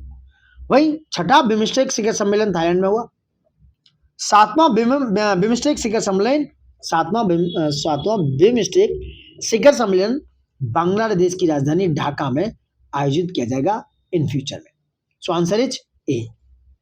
38 पे आएंगे, 38 पे आ जाओ। क्या निम्नलिखित में से स्टेटमेंट है, रेफरेंस है, किस संदर्भ में कथनों पर विचार करना है। बात करेंगे महमूद गवां सुल्तान हुमायूं शाह, याद रखना महमूद गवां सुल्तान हुमायूं शाह के शासनकाल में वकील उस सल्तनत बने। कौन, महमूद गवां। दूसरा, महमूद गवां के पत्रों का संग्रह रियाज उल इंसा के नाम से जाना जाता है। कौन सा कथन सत्य है, बोथ आर राइट, 1 और 2 दोनों राइट। देखो बात करें अलाउद्दीन हुमायूं शाह बहमनी सल्तनत का सुल्तान था, और जो 1458 से लेकर 61 के बीच शासन किया, 3 साल का, 1458 से 1461 तक शासन किया। ठीक है, सुल्तान हुमायूं शाह के काल में सुल्तान हुमायूं शाह ने महमूद गवां को 1459 में अहमद शाह द्वितीय की मृत्यु के बाद अपनी सेवा में लिया, और अहमद शाह द्वितीय की मृत्यु के बाद वकील और सुल्तान बनाया। तो ये सारी चीजें यही है। वकील उस सल्तनत उसको कहते हैं, याद रखना, जो प्रधानमंत्री होता है, पीएम होता है, आजकल का पीएम होता है। ठीक है, आंसर इज सी। निम्नलिखित में से कौन से नाटक हर्षवर्धन द्वारा लिखे गए दोस्तों, कौन से हर्षवर्धन जी ने लिखे हैं। देखो, हर्षवर्धन ने नागानंद भी लिखा है, रत्नावली और प्रियदर्शी, तीनों तो लिखे हैं, तीनों नाटक हर्षवर्धन के द्वारा लिखे गए। आंसर इज डी, उपरोक्त सभी। हर्षवर्धन ने नागानंद, रत्नावली और प्रियदर्शी, ये तीनों संस्कृत, याद रखना, ये तीनों संस्कृत के नाटक हैं जो लिखे हैं, जो 590 से लेकर 647 ईस्वी तक शासन किया। इसकी चर्चा भी इन्हीं में होती है। खजुराहो के मंदिरों के संदर्भ में निम्नलिखित में से कौन सा कथन सत्य है दोस्तों, कौन सा कथन सत्य है। खजुराहो के मंदिरों की बात हो रही है। देखो, खजुराहो के मंदिरों का निर्माण चंदेल राजवंश ने करवाया, क्योंकि अधिकांश मंदिर 950 से 1050 ईस्वी के बीच बने, और यह मंदिर नागर शैली में बने। डी, उपयुक्त सभी इज राइट आंसर। खजुराहो दोस्तों मध्य प्रदेश, भारत के छतरपुर जिले में है, और खजुराहो की जो स्मारक है उनको यूनेस्को की वर्ल्ड हेरिटेज साइट में ये लिस्टेड हैं। ये बात भी याद रखी जाए, ये बात भी भरपूर तरीके से याद रखी जाए। अब आते हैं क्वेश्चन नंबर 41 पे। क्या है 41, वेयर इज 41। हुमायूं का मकबरा बादशाह अकबर के काल में बना, हुमायूं का मकबरा बादशाह अकबर के काल में बना। सिकंदरा का मकबरा मुगल सम्राट अकबर के शासनकाल में बनकर तैयार हुआ। कौन सा कथन सत्य है। पहला सत्य है, केवल एक, सेकंड गलत है। क्यों गलत है, क्योंकि हुमायूं का मकबरा बादशाह अकबर के काल में उनकी विधवा बेगम हाजी बेगम ने, याद रखना हाजी बेगम नाम था उनका, 1569 से 70 में बनवाया था हुमायूं का मकबरा। ये क्वेश्चन पीसीएस 2025 12 अक्टूबर को भी आया था दोस्तों। ठीक है, ये आंसर है इसमें। वही सिकंदरा का मकबरा जो आगरा में है, उसको मुगल सम्राट अकबर के शासनकाल में बनना शुरू हुआ था, तैयार नहीं हुआ, शुरू हुआ था, और उनके बेटे जहांगीर के शासनकाल में पूरा हुआ। अकबर ने स्वयं अपने जीवन काल में इसका निर्माण कार्य शुरू कराया था, लेकिन 1605 में उनकी मृत्यु के बाद उनके बेटे ने 1613 तक इसे पूर्ण कराया। कब, 1613 तक जहांगीर ने दोस्तों, 1613 नहीं लिख पा रहे हैं हम। चलो क्वेश्चन नंबर 42 पे आओ। निम्नलिखित में से कौन सा शासक ने बोध गया में बोधि वृक्ष को काट दिया। तो दिस इज शशांक। गौड़ देश के शिव भक्त, शशांक जो है शिव भक्त, शंकर जी के भक्त, बोध गया में उस बोधि वृक्ष को काट डाला जिसके नीचे बुद्ध को ज्ञान प्राप्त हुआ। अब इस समय बोध गया में जो बोधि वृक्ष है वो अलग से लगाया हुआ है, वो बुद्ध के काल वाला नहीं है। निम्नलिखित प्राचीन ग्रंथों में से किसमें 16 महाजनपद की सूची नहीं दी गई। 43 क्वेश्चन है, वेरी इंपोर्टेंट। यह दोस्तों अगुंतर निकाय में है, महावस्तु में है, भगवती सूत्र में भी है। मंजूश्री मूल कल्प में 16 महाजनपदों की कोई भी सूची का कहीं भी उल्लेख नहीं है। ठीक है, अब मैं बता दूं, ये क्वेश्चन कई बार रिपीट होता है। 3 मुख्य पंचग्रंथ है जो बौद्ध ग्रंथ के हैं। अगुंतर निकाय बौद्ध ग्रंथ का ही है, महावस्तु ये दोनों बौद्ध ग्रंथ हैं। वहीं जैन ग्रंथ है ये भगवती सूत्र, ये जैना का है। और मंजूश्री कल्प जो है पाटलिपुत्र में नंद राजा थे। नंद राजा के दरबार में कौन थे, उनके साथ पाणिनि के संदर्भ को संदर्भित करती है। ये याद रखना, ये नंद और पाणिनि के संबंध को दिखाती है ये मंजूश्री मूल कल्प। और 10वीं सदी के लेखक राजशेखर ने पाटलिपुत्र में बोर्ड परीक्षकों की संस्था का उल्लेख किया। ये बात भी सत्य होनी चाहिए। आंसर आ गया डी। निम्नलिखित में से किस संस्कृति को महलुआ नाम से जाना जाता है? तो वे महलुआ को कहते हैं सिंधु। महलुआ सिंधु संस्कृति का प्राचीन नाम है जो 2350 ईस्वी से उसके आसपास मेसोपोटामियाई अभिलेखों में महलुआ के साथ व्यापारिक संबंधों की चर्चा है। तो मेसोपोटामिया के पुरालेखों में 2 मध्यवर्ती व्यापार केंद्र थे जिनका नाम था दिलमन और भाकन। याद रखना, दिलमन और माकन, ये दोनों मेसोपोटामिया और महलुआ के बीच की स्थिति को दर्शाते हैं। 45 सॉरी। निम्नलिखित पर विचार करना है। उपयुक्त स्थानों में से रैयतवाड़ी भूराजस्व प्रणाली को लागू करने के बढ़ते कालक्रम के अनुसार व्यवस्थित करना है। दोस्तों क्या है, पहले मद्रास, बॉम्बे, फिर असम। सही है, एमबीए कर लो, इसको मैं एमबीए से दर्शा रहा हूं। सही है, देखो रैयतवाड़ी भूराजस्व प्रणाली, इसकी शुरुआत मद्रास प्रेसिडेंसी के गवर्नर थे, नाम था सर थॉमस मुनरो, और 1820 से 27 या 29 के दौरान इन्होंने की थी। वहीं रैयतवाड़ी व्यवस्था की बात करें, यह व्यवस्था सबसे पहले 1792 में मद्रास प्रेसिडेंसी के बारामल जिले में लागू की गई, जहां कैप्टन रीड, क्या नाम था, कैप्टन रीड, उनके द्वारा लागू की गई थी मद्रास में 1792 में। गवर्नमेंट बाद में 1820 ईस्वी में थॉमस मुनरो ने इसे पूरे मद्रास में लागू कर दिया और इसे अपना लिया गया। दोस्तों मद्रास के बाद उन्होंने बॉम्बे मतलब बॉम्बे में और असम में। तो मद्रास यानी एमबीए करने वाले की बात सत्य साबित होगी, मद्रास, बॉम्बे और असम। गवर्नमेंट आंसर इज हो गया 1 to 3। Question number 46, Mahavir Swami को किस नदी के किनारे सर्वोच्च ज्ञान प्राप्त हुआ था? वेरी इंपोर्टेंट क्वेश्चन है और दिस इज रुजपाल का, आपको सबको पता होगी। 42 वर्ष की आयु में उन्हें ज्ञान प्राप्त हुआ। 47 पाओ। निम्नलिखित पर विचार करना है उनके बढ़ते कालक्रम के हिसाब से, मतलब कौन कब कहां कैसे रहा। चलो पहली बात करेंगे नंद वंश 4वीं शताब्दी के आसपास था। उसके बाद आते हैं हर्यक, फिर शिशुनाग। नंदा, हर्यक और शिशुनाग। Answer is 213। ठीक है, 213 की बात हो रही है। नेक्स्ट बात करेंगे 48 पे, क्या है, गणेश्वर निम्नलिखित में से किस काल का प्रमुख स्थल है? तो गणेश्वर दोस्तों ये ताम्र पाषाण काल का बहुत ही प्रमुख स्थल है, चाल कैलोथिक काल का। दोस्तों गणेश्वर जो है ये चाल कैलोथिक पीरियड का बहुत ही इंपोर्टेंट क्या है, स्थल है कहाँ ये गणेश्वर? गणेश्वर भारत के राजस्थान का जिला पड़ता है सीकर। राजस्थान के सीकर जिले में स्थित है गणेश्वर और ये महत्वपूर्ण पुरातात्विक स्थल है जो ताम्र पाषाण संस्कृति से जुड़ा है। इस स्थल से तांबा गलाने वाली भट्टी, औजार वगैरह प्राप्त हुए हैं, ये बात याद रखी जाए। 49, खानवा के युद्ध में बाबर ने विजय प्राप्त की। खानवा के युद्ध में बाबर ने विजय प्राप्त की, बात सही है। दूसरा, खानवा का युद्ध बाबर और इब्राहिम लोदी के बीच लड़ा गया। सही उत्तर का चयन करना है, बहुत इंपोर्टेंट है। देखो खानवा के युद्ध में बाबर ने विजय प्राप्त की, बात सही है। पहले बता दूं खानवा का युद्ध दोस्तों 1527 में लड़ा गया, 1527 में। यह मुगल सम्राट बाबर और मेवाड़ के राजपूत राजा थे राणा सांगा। बाबर और राणा सांगा के बीच में हुआ, इब्राहिम लोदी के बीच में नहीं।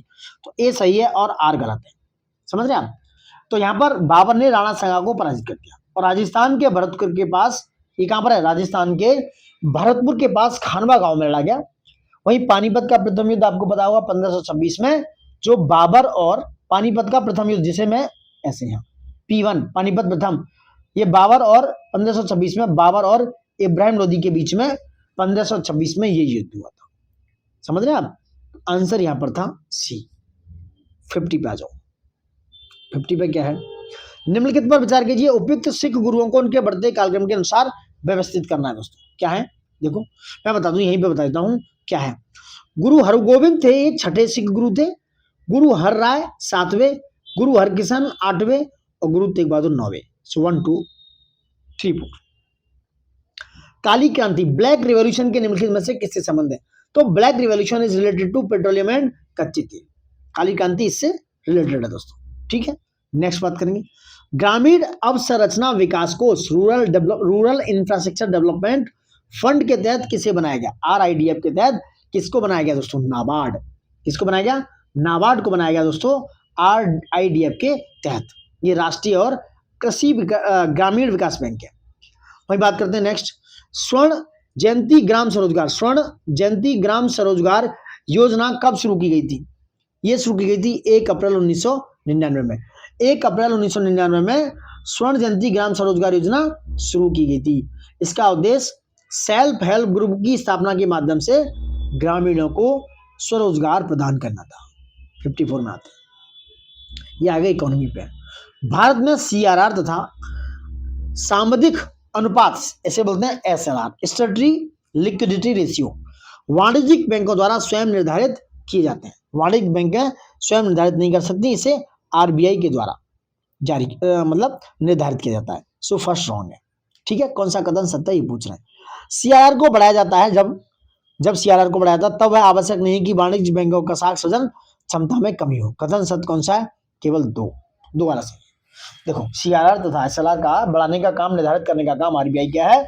जब आप CRR को बढ़ाते हो तो यह आवश्यक नहीं है कि जो कॉमर्शियल शेड्यूल कॉमर्शियल बैंक हैं उनकी साख सृजन क्षमता में, यानी कि जो क्रेडिट लिक्विडिटी में कमी हो, क्योंकि वाणिज्य बैंकों के पास कुछ अतिरिक्त कोष होते हैं।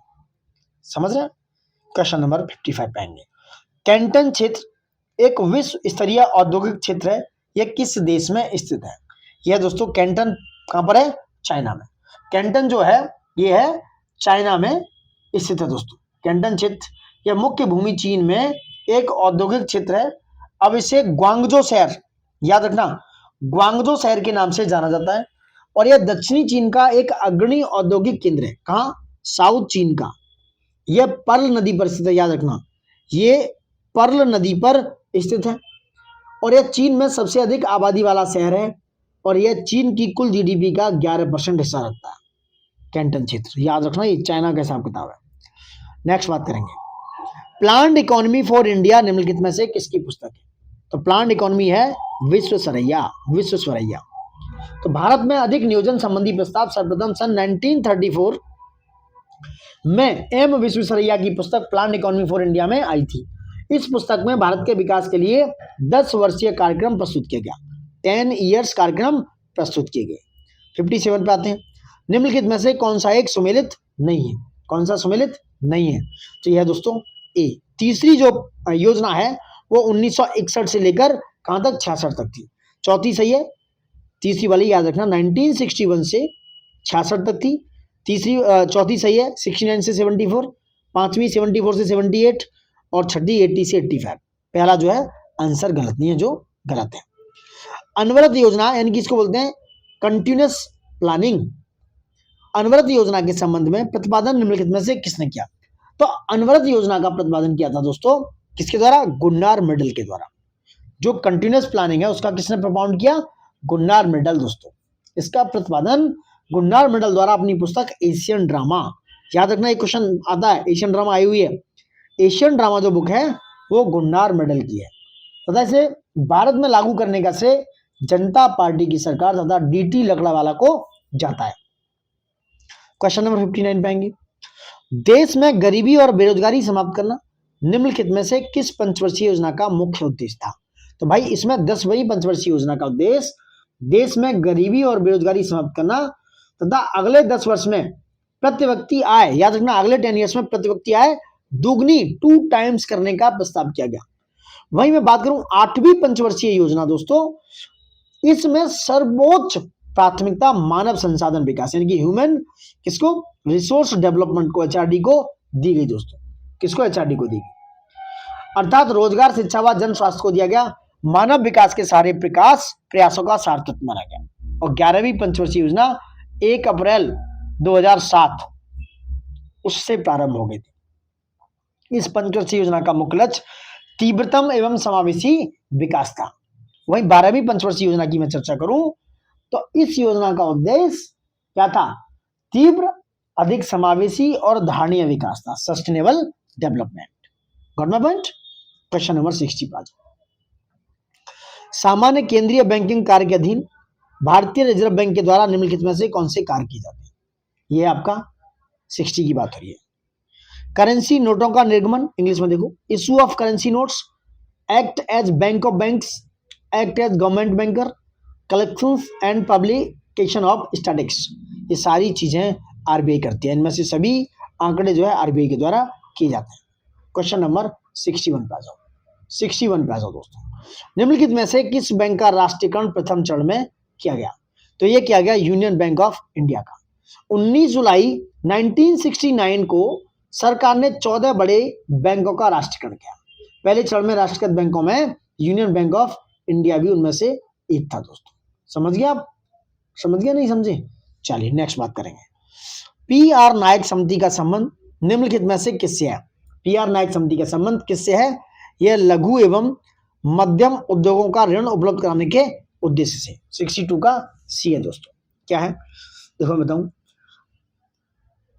पी.आर. नायक समिति जो है लघु एवं मध्यम उद्योगों का ऋण उपलब्ध कराने के उद्देश्य से सही है। वही वित्तीय बैंकिंग सुधार, यह नरसिम्हा समिति वित्तीय बैंकिंग सुधार लेकर आई थी, नरसिम्हा समिति लेकर आई। बैंकों में धोखाधड़ी रोकने के उद्देश्य से एक घोष समिति आई। कौन सी? एक घोष। वहीं कृषि ऋण के क्षेत्र में सुधार के उद्देश्य से आर.वी. गुप्ता समिति आई। आर.वी. गुप्ता समिति को लाया गया। Got my point? नेक्स्ट बात करते हैं। एसर्शन और कथन का कारण है। बलबन ने दोस्तों, बलबन ने, बहुत इंपोर्टेंट क्वेश्चन है, बलबन ने अपनी शासन को शक्तिशाली बनाया और सारी सत्ता अपने हाथ में केंद्रित कर ली। बलबन ने सिजदा और पैबॉस प्रथा को शुरू किया। तो कह रहे कौन सा सही है? दोनों सही हैं और एक दूसरे की व्याख्या नहीं कर रहे। देखो, गयासुद्दीन बलबन दिल्ली सल्तनत में गुलाम वंश का शासक था। उसने 1266 से दोस्तों 1286 यहां तक शासन किया। इसने सम्राट के पद को देवकीय घोषित कर दिया। देवकीय नहीं, देवी है, गॉड। और इसने सिजदा और पैबॉस जैसी प्रथाएं चालू की। 64 पे आएंगे। अलाउद्दीन खिलजी का पहला सुल्तान था जिसने धर्म पर राज्य का नियंत्रण स्थापित किया। बात सही है। अलाउद्दीन खिलजी ने सिकंदर द्वितीय शाही की उपाधि धारण की। कौन सा सही है? Both are right, 1 and 2 right. 65 पे आएंगे। दुआब में दोस्तों, दुआब में क्षेत्र में कर में वृद्धि ऐसे समय में की जब वहां पर अकाल पड़ा था। ठीक है। अपनी राजधानी दिल्ली से देवगिरी दौलताबाद स्थानांतरित की किसने? मोहम्मद बिन तुगलक ने। सोने के सिक्कों के स्थान पर तांबे की सांकेतिक मुद्रा चलाई। ये गलत है। कौन सा कथन MBT मोहम्मद बिन तुगलक के से संबंध में सही है? देखो, सोने नहीं, चांदी के स्थान पर उसने तांबे की सांकेतिक मुद्रा चलाई, चांदी की, सोने की नहीं। Third is wrong, answer is B. बाकी के दोनों सही हैं। 66 पे आ जाओ, वेरी इंपोर्टेंट। सही मिलान करना है आपको सूचियों में। क्या करना है? सही मिलान। तो दीवाने रिसालत ये तो था विदेश विभाग। दीवाने इंसा शाही सचिवालय। दीवाने आरिज ये होता था सैन्य विभाग जो बलबन के द्वारा लाया गया। और दीवाने कजा होता था न्याय विभाग। तो आंसर इज 1 2 4 3 दोस्तों, 1 2 4 3। 66 की बात करने वाले। हिंदुस्तानी शैली के जन्मदाता अमीर खुसरो को माना जाता है। हिंदुस्तानी शैली के जन्मदाता दोस्तों किसको? अमीर खुसरो को माना जाता है। दिल्ली सल्तनत की स्थापना के बाद फारसी को राजभाषा का स्थान प्रदान किया गया। कौन सा कथन असत्य है इसमें? कौन सा कथन असत्य है? ये है आपका डी, क्योंकि दोनों ही सत्य हैं। असत्य कुछ भी नहीं है। नीदर 1 नॉट 2 दोस्तों। Got it? ठीक है। तो देखो मैं बताऊं, संगीत शैली जो है ना उसके प्रारंभिक रूप से जो आरंभ करता है वो अमीर खुसरो है। कौन है? अमीर खुसरो। ये बात सच है। और नई फारसी काव्य शैली जैसे सबक हिंदी या हिंदुस्तानी शैली, ठीक है, उसके भी जन्मदाता है अमीर खुसरो। और दिल्ली सल्तनत की स्थापना के बाद फारसी को, याद रखना ये क्वेश्चन आता है, दिल्ली सल्तनत की स्थापना के बाद फारसी को राजभाषा मान लिया गया। ठीक है। अब आते हैं 68। ये देखो रीजनिंग की क्वेश्चन है। सवाल है 57632, इसको कूट भाषा में कैसे लिखा जाएगा? कैसे लिखा जाएगा? देखो कैसे लिखा जाएगा। 48 कथन और 2 कथन है। 48327 का अर्थ है 6, जिसको हम मैच करेंगे। देखो 48 12 12 थर 12 और 3 कितने हो गए 15, 15 और 2 17, 17 और 7 24, इसका कोड हो गया 24 और 24 और यानी कि 2 और प्लस 4 6, सेम यही होगा, सेम यही है, सेम यही है। इसका अर्थ है कितना 5 होना चाहिए, 4 3 7 और 2 9 और 5 14 और 6 कितना हो गया 20, 5 7, ये भी सही है, कथन भी सही है।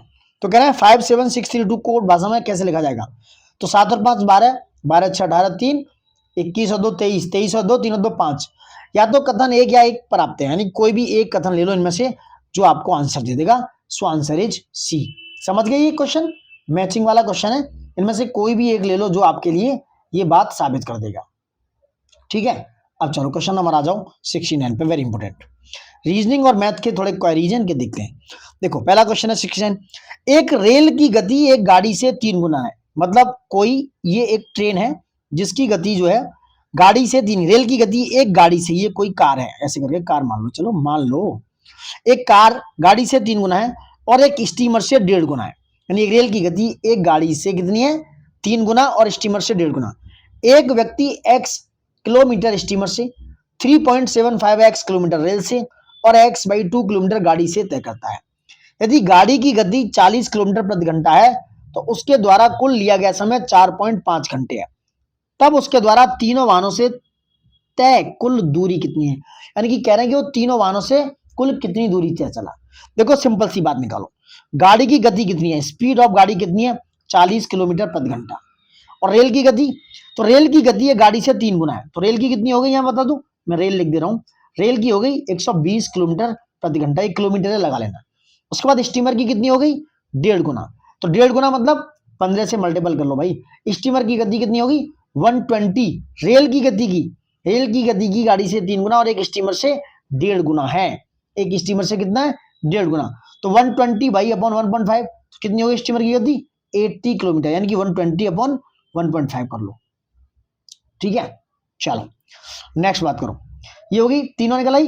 अब समय बराबर यानी कि टाइम बराबर क्या है, दूरी डिस्टेंस अपॉन स्पीड, ये वाला फॉर्मूला लगा दो, ये समझ गए होंगे, लगा देते हैं।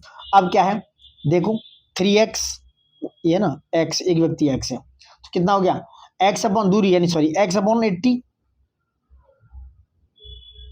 ठीक है x अपॉन 80 हो गया, और ये है स्टीमर वाली कितनी है 3.75x into plus 3.75x into 120 upon 120 plus x/80, आप निकाल दो x बराबर, आप निकालेंगे 1 मिनट, क्या हो रहा है ये थोड़ा गड़बड़ हो रहा है ना, तो यहाँ जब कैलकुलेट करेंगे तो आप, मैं हटा देता हूँ, x बराबर निकल के आ जाएगा 80, कुल दूरी आप लगा दो इसमें डिस्टेंस, x की जगह 80 रख दो, x की जब आप 80 रखेंगे दोस्तों तो आ जाएगा 5.25 इंटू 80, x की जगह 80 रखेंगे तो ये आ जाएगा 420 किलोमीटर, उसकी टोटल दूरी निकाल लोगे, आपको समझने की जरूरत है, आप समझ गए होंगे। क्वेश्चन नंबर 70 पे आ जाओ, क्या है 70, चलो 1 जनवरी 2018 सोमवार था, जो 1 जनवरी 2019 को कौन सा दिन हुआ, 1 जनवरी 2018 सोमवार था तो 1 जनवरी 2019 को कौन सा दिन होगा, ये होगा मंगलवार। देखो एक सामान्य वर्ष में होते हैं 365 दिन, इसको डिवाइड करो 7 से तो यहाँ आया +1, विषम दिनों की संख्या यानी कि ऑड डेज निकल के आई +1, तो जनवरी में क्या था 1 जनवरी 2018 को मंडे, मंडे में 1 जोड़ दो तो ये होगा मंगलवार, ऑड दिन निकाल लो। नेक्स्ट आओ 71 पे, क्या है, एक एनालॉग घड़ी दोस्तों, घड़ी के कितने अलग अलग बिंदुओं पर घंटे और मिनट की सुई मिलती है, घड़ी की सुइयां हर घंटे में एक बार मिलती हैं, लेकिन 11 और 1 बीच में, 11 और 1 के बीच में वे केवल एक बार मिलती हैं, इसलिए घड़ी की सुइयां 12 घंटे में 11 बार मिलेंगी। समझ रहे हैं आप, सही उत्तर 11 बिंदु। 72 पे आ जाओ, 2963 में कौन सी सबसे छोटी संख्या को घटाया जाना चाहिए ताकि परिणामी संख्या को 9, 10 और 15 से विभाजित करने पर प्रत्येक स्थिति में शेषफल 5 हो, प्रत्येक स्थिति में शेषफल 5 हो। देखो दिया गया है संख्या कितनी है 2963, ठीक है 2963, अगर आप इसका लघुत्तम समावर्तक निकालेंगे 9, 10, 15 का निकाल रहा हूं तो ये निकल के आएगा 90। अब 2963 को डिवाइड कर दो 90 से, तब निकल के आएगा 83। वह सबसे छोटी संख्या जिसे 2963 से घटाया जाना चाहिए जो 9, 10 और 15 से विभाजित करने पर शेषफल 5 देगी, 83 में से 5 घटा दो, यही तो कह रहा है क्वेश्चन, ये हो गया 78। Question number 73।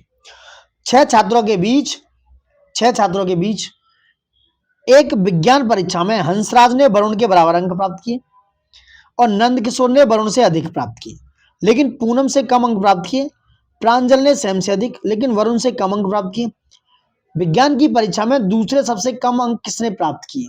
देखो सिंपल बात बता दूं, देखो पहले ऊपर जाओ। छह छात्र हैं, उनके बीच में विज्ञान की परीक्षा हुई, हंसराज और वरुण ने बराबर प्राप्त किए। नंद किशोर ने वरुण से अधिक, तो हंसराज से भी अधिक नंद किशोर ऊपर चला जाएगा, लेकिन पूनम से कम, तो पूनम इनसे भी ऊपर है। प्रांजल ने सैम से अधिक, प्रांजल ने सैम से अधिक, प्रांजल ने सैम से अधिक, लेकिन वरुण से कम, लेकिन वरुण से कम, तो वरुण के नीचे आ गई है। विज्ञान की परीक्षा में दूसरे सबसे कम अंक किसने प्राप्त किए? भाई पहले ये थी कौन? प्रांजल, ठीक है, नहीं पूनम, सॉरी पूनम, दूसरे पे नंद किशोर, तो Nand Kishore is answer, C answer है दोस्तों। समझ गए होंगे, ये मैंने बना दिया है, आप समझ गए होंगे, मैंने थोड़ा तेजी से बनाया है। तो कौन है? प्रांजल, सॉरी वो नंद किशोर।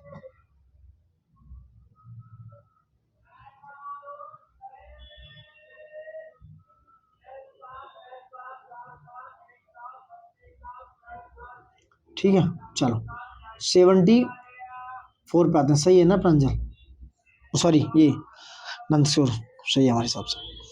कथन और कारण। उष्णकटिबंधीय क्षेत्र जैव विविधता में समृद्ध है, यानी कि जो ट्रॉपिकल रीजन है, रिच इन बायोडाइवर्सिटी, बात सही है। दूसरा क्या है? उष्णकटिबंधीय क्षेत्र का तापमान और आर्द्रता गर्म होती है, दोनों सही है, एक्सप्लेनेशन भी सही है, ए आंसर है। Both A and R correct and R is also the correct explanation of A, ये बात समझ लो। 75 पे आ जाओ। वन्य जीव और वनस्पति की लुप्त प्राय प्रजातियों में अंतरराष्ट्रीय व्यापार पर आधारित सम्मेलन साइट्स पर हस्ताक्षर कब हुए थे दोस्तों? साइट्स पर हस्ताक्षर कब हुए थे? 1973 में, याद रखना 1973 में, और 1975 में, 1975 में लागू हुआ, 1975 में लागू हुआ। निम्नलिखित में से कौन सा द्वितीय प्रदूषक का एक उदाहरण है? द्वितीय प्रदूषक, यह सल्फर डाइऑक्साइड। द्वितीय प्रदूषक का उदाहरण दोस्तों वो होते हैं जो प्राथमिक प्रदूषक की एक चीज है कि जो प्राथमिक प्रदूषक वायुमंडल में प्रतिक्रिया करते हैं उनके कारण बनते हैं, समझ रहे हैं आप? प्राथमिक प्रदूषक के कारण बनते हैं, जैसे ओजोन हो गया, सल्फर डाइऑक्साइड हो गया, ये याद रखना, ये द्वितीय प्रदूषक है, ये ओजोन है। प्रोजेक्ट एलिफेंट कब शुरू किया गया? वेरी इंपोर्टेंट, ये 1992 में। प्रोजेक्ट एलिफेंट को कहां पर? 1992 में केंद्र द्वारा प्रायोजित किया गया था। 1992 है वो, याद रखना, 93 नहीं, 1992, कंफ्यूजन नहीं चाहिए। क्योटो प्रोटोकॉल से संबंधित कथनों पर विचार करना है। क्या है क्योटो प्रोटोकॉल? चलो, इसमें क्लीन डेवलपमेंट मैकेनिज्म सीडीएम प्रावधान में शामिल है क्योटो प्रोटोकॉल में। क्योटो प्रोटोकॉल दोस्तों मैं बता दूं 1997 1997 और आया 1997 में, लागू हुआ 2005 में, करीब 8 साल बाद। तो पहला सही है। दूसरा क्या? इसमें विकासशील देश बाध्यकारी उत्सर्जन कटौती के लिए लक्ष्य से बने कथन सत्य पूछ रहा है। पहला सत्य है, दूसरा असत्य, दूसरा गलत है, क्योंकि इसमें दोस्तों भारत, चीन और अन्य विकासशील देशों के लिए इसमें कोई बाध्यकारी उत्सर्जन नहीं है, क्योंकि इंडिया चाइना अभी डेवलपिंग फेज में है, विकासशील देशों के लिए कोई भी बाइंडिंग नहीं है। तो सेकंड गलत, first right, A is answer. Got it? Next बात करेंगे। नेट जीरो लक्ष्य किसका तात्पर्य है? नेट जीरो लक्ष्य किसका तात्पर्य है? उतना ही कार्बन कैप्चर करना जितना उत्सर्जन हो सके, उतना ही कार्बन कैप्चर करना जितना उत्सर्जन हो सके। नेट जीरो का अर्थ है कि जितना कार्बन वातावरण में छोड़ा जा रहा है उससे उतना ही हटाकर संतुलन बनाया जाना चाहिए, ये उससे रिलेटेड है। 80 पे बात करेंगे। सूची 1 को सूची 2 से मिलाना है। सही मिलान क्या है? पर्यावरण संरक्षण अधिनियम आया 1986 में, वन्य जीव संरक्षण अधिनियम आया दोस्तों 1972 में, वन संरक्षण अधिनियम ये आया 1980 में, और वायु प्रदूषण आया 1981 में। सो आंसर इज क्या है? D, 2341 is your answer, 2341 is your answer, D your answer है, 80 का D. Got it? Got my point? चलो 80 का हो गया तो डी आंसर है, 2341। आप मैथ कर सकते हो, काफी समझदार हो। 81 पाएंगे। ये बहुत ही महत्वपूर्ण क्वेश्चन हैं एनवायरमेंट के। Got my point? तो एनवायरमेंट को भी मिस नहीं करना है। निम्नलिखित में से कौन सी एक ग्रीन हाउस गैस नहीं है? That is called green house gas नहीं है, that methane, carbon dioxide, sulphur और नाइट्रस ऑक्साइड। समझ रहे हैं? तो बहुत सिंपल कहानी है कि भाई सल्फर डाइऑक्साइड मुख्यतः एक एसिड रेन वाली अम्ल वर्षा इसका एक कारण है, परंतु ग्रीन हाउस प्रभाव नहीं उत्पन्न करती है ये सल्फर डाइऑक्साइड। और सल्फर डाइऑक्साइड दोस्तों कैसी, ये आपकी द्वितीय पॉल्यूटक गैस है, यानी कि ये सेकेंडरी गैस है, सेकेंडरी पॉल्यूशन वाली गैस है। तो ये सल्फर डाइऑक्साइड। 82 पाएंगे। ISFR राजकीय भारतीय वन स्थिति रिपोर्ट 2023 के अनुसार भारत में वन क्षेत्र यानी कि जो फॉरेस्ट एरिया है और वन आच्छादन फॉरेस्ट कवर ने क्या प्रमुख अंतर है। तो दोनों के बीच में अंतर पूछ रहे हैं, क्या प्रमुख अंतर है। देखो जो वन क्षेत्र है दोस्तों, वन क्षेत्र को, फॉरेस्ट एरिया को एक कानूनी दर्जा प्राप्त होता है, वहीं वन आच्छादन केवल वृक्षों के घनत्व के आधार पर है। तो जो फॉरेस्ट एरिया है वह लैंड भूमि होती है जो सरकारी अभिलेखों में, जो गवर्नमेंट के रिकॉर्ड्स हैं वहां पर दोस्तों बहुत मैंडेटरी होती है। सो ए इज आंसर। 83 की तरफ बढ़ेंगे। सूची 1 है, सूची 2 के साथ मिलाना है। ये क्या है, ब्लू फ्लैग क्या है, सर्टिफिकेशन है। जो समुद्री तट है कोस्टल एरियाज में, इनको ब्लू फ्लैग सर्टिफिकेशन मिलता है, उसकी बात हो रही है। जैसे बात करें कासरगोड, वेरी इंपॉर्टेंट है। कासरगोड जो है क्या है, कासरगोड कहां पर है, ये कर्नाटका में। कासरगोड इज भारत का ब्लू फ्लैग प्रमाणित समुद्र तटों की संख्या अब हो गई है 12। ये बात याद रखी जाए, कितनी हो गई, 12 हो गई है। इस प्रकार देखेंगे तो जो आपका ये कासरगोड है, कासरगोड कर्नाटक में है दोस्तों। कासरगोड कहां पर है, कर्नाटक में है। और गोल्डन बीच उड़ीसा में सिचुएटेड है। राधानगर बीच अंडमान निकोबार की टेरिटरी में आता है। वही ऋषिकोंडा आंध्र प्रदेश की टेरिटरी में दोस्तों। कुछ और मैं बताता हूँ, 12 द्वीपों को एक बार रिवाइज कराता हूँ। जैसे कप्पड़ बीच, कप्पड़ बीच भी ब्लू फ्लैग प्रमाणित सर्टिफिकेशन वाली कैटेगरी में है। तो कप्पड़ बीच ये केरल में है। चाल बीच ऑल्सो केरल में है। वहीं पदुबिद्री, पदुबिद्री जो है वो कर्नाटक में है। कहां पर, कर्नाटक में। कासरगोड कर्नाटक में। शिवराजपुर गुजरात। घोघला द्वीप में। गोल्डन बीच उड़ीसा में। राधानगर अंडमान निकोबार में हो गया। कहां पर, अंडमान निकोबार में। ऋषिकोंडा आंध्र प्रदेश में, यहाँ पर मैचिंग है। उसके बाद बात करेंगे केवलम, केवलम द्वीप जो ब्लू फ्लैग केवलम कहां पर है, ये भी आंध्र प्रदेश में। केवलम दोस्तों ये कहां पर है, आंध्र प्रदेश में सिचुएटेड है केवलम। ईडन बीच पदुचेरी में, ईडन पदुचेरी में। कदमत बीच लक्षद्वीप और थोंडी बीच भी लक्षद्वीप में सिचुएटेड है। ये 12 बीच हैं जो ब्लू फ्लैग सर्टिफिकेशन इन्हें प्राप्त है। Got my point. अब आते हैं 84 पे। उत्तर प्रदेश सरकार द्वारा प्रोजेक्ट अलंकार किस क्षेत्र में सुधार हेतु शुरू किया गया था। तो प्रोजेक्ट अलंकार दोस्तों शिक्षा के लिए। अलंकार से मतलब समझ सकते हैं, ये 2021 में, अक्टूबर 2021 में इसको प्रारंभ किया गया। 1 अक्टूबर के दिन प्रोजेक्ट अलंकार परियोजना जो है यूपी के लिए लागू की गई दोस्तों। नेक्स्ट बात करेंगे, उत्तर प्रदेश में केंद्रीय कांच एवं चीनी मिट्टी अनुसंधान संस्थान का केंद्र निम्नलिखित में से किस स्थान पर अवस्थित है। ये बुलंदशहर के खुर्जा में। केंद्रीय कांच एवं सिरेमिक अनुसंधान ये कहां पर है, कोलकाता में भी था, लेकिन उत्तर प्रदेश सरकार ने इसका प्रयास किया और 1981 में से खुर्जा में सिचुएटेड किया। 1981 में खुर्जा में स्थित है दोस्तों। कहां पर, खुर्जा में। अब आएंगे 86 पे। हाल ही में किस स्थान पर उत्तर प्रदेश में देश की पहली लिथियम ग्रेड रिफाइनरी की शुरुआत की गई है। यह ग्रेटर नोएडा। 86 में क्या है, ग्रेटर नोएडा। लोहम कंपनी ने ग्रेटर नोएडा उत्तर प्रदेश में देश की पहली लिथियम ग्रेड रिफाइनरी की शुरुआत की। यह refinery 1000 metric ton battery grade lithium सालाना उत्पादन करेगी और वर्ष 2029 में इसकी क्षमता 20,000 टन होगी। कितनी, 20,000 टन होगी। Got my point. नेक्स्ट बात करेंगे 87 पे। हाल ही में उत्तर प्रदेश में किस स्थान पर भारत के सबसे बड़े टाइटेनियम और सुपर एलॉय मटेरियल्स प्लांट का उद्घाटन किया गया है। तो यह है लखनऊ में। इंपोर्टेंट है दोस्तों। केंद्रीय रक्षा मंत्री और उत्तर प्रदेश के मुख्यमंत्री ने लखनऊ में भारत के सबसे बड़े टाइटेनियम और सुपर एलॉय मटेरियल प्लांट्स का उद्घाटन किया है। सो 87 का ए है। ठीक है, केंद्रीय रक्षा मंत्री और यूपी के मुख्यमंत्री योगी आदित्यनाथ जी इसमें शामिल थे। सूची 1 को सूची 2 के साथ मैच करना है। उत्तर प्रदेश के प्रमुख संस्थान है दोस्तों, क्या है, उत्तर प्रदेश हिंदी संस्थान दोस्तों, इसको 1976 में क्या है, एस्टेब्लिश किया गया था।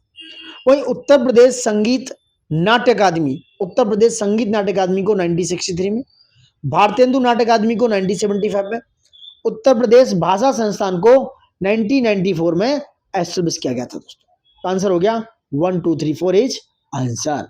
कम टू द 89। उत्तर प्रदेश सरकार एक जिला एक उत्पाद यानी कि one district one product UP योजना का मुख्य उद्देश्य क्या है दोस्तों? तो मुख्य उद्देश्य है जिला स्तर पर विशिष्ट पारंपरिक उत्पादों को बढ़ावा देना और उनका वैश्विक बाजार में निर्यात यानी कि एक्सपोर्ट सुनिश्चित करना। So answer is B. आंसर क्या है? बी दोस्तों। कम टू द 90। हाल ही में फिलहाल में सतत विमान ईंधन विनिर्माण नीति 2025 संबंधित सम्मेलन का आयोजन कहां पर किया गया? तो ये किया गया लखनऊ में। इंपोर्टेंट है, कहां पर? लखनऊ में किया गया। नेक्स्ट बात करेंगे 91 पे। रेडियो आइसोटोप इंपोर्टेंट है दोस्तों, 91 very important. Radio isotope thermo electric generator that is called RTG के संदर्भ में निम्नलिखित कथनों पर विचार करें। ये है, ये मिनिएचर फिशन रिएक्टर नहीं होते हैं, इसमें प्लूटोनियम 238 होता है जो हथियार निर्माण का उप उत्पाद होता है दोस्तों। कौन से कथन सत्य हैं? तो 91 का सी, 1 एंड 2 आर बोथ। तो ये जो रेडियो आइसोटोप है उसका जो थर्मो इलेक्ट्रिक जनरेटर है ये मिनिएचर फिशन रिएक्टर नहीं होते हैं। ये क्या है? प्लूटोनियम यानी कि जो पीयू होता है उसके 238 होता है जो हथियार निर्माण का उप उत्पाद होता है दोस्तों। 92 पे आते हैं। जैव फिल्म्स बायो फिल्म्स के बारे में निम्नलिखित कथनों पर विचार करें। क्या है? यह मानव ऊतकों के मेडिकल इम्प्लांट्स पर भी बन सकते हैं। जो जैव फिल्म है बायोफिल्म, तो ये जो ह्यूमन टिश्यूज हैं दोस्तों उनके मेडिकल इम्प्लांट्स पर भी बन सकते हैं।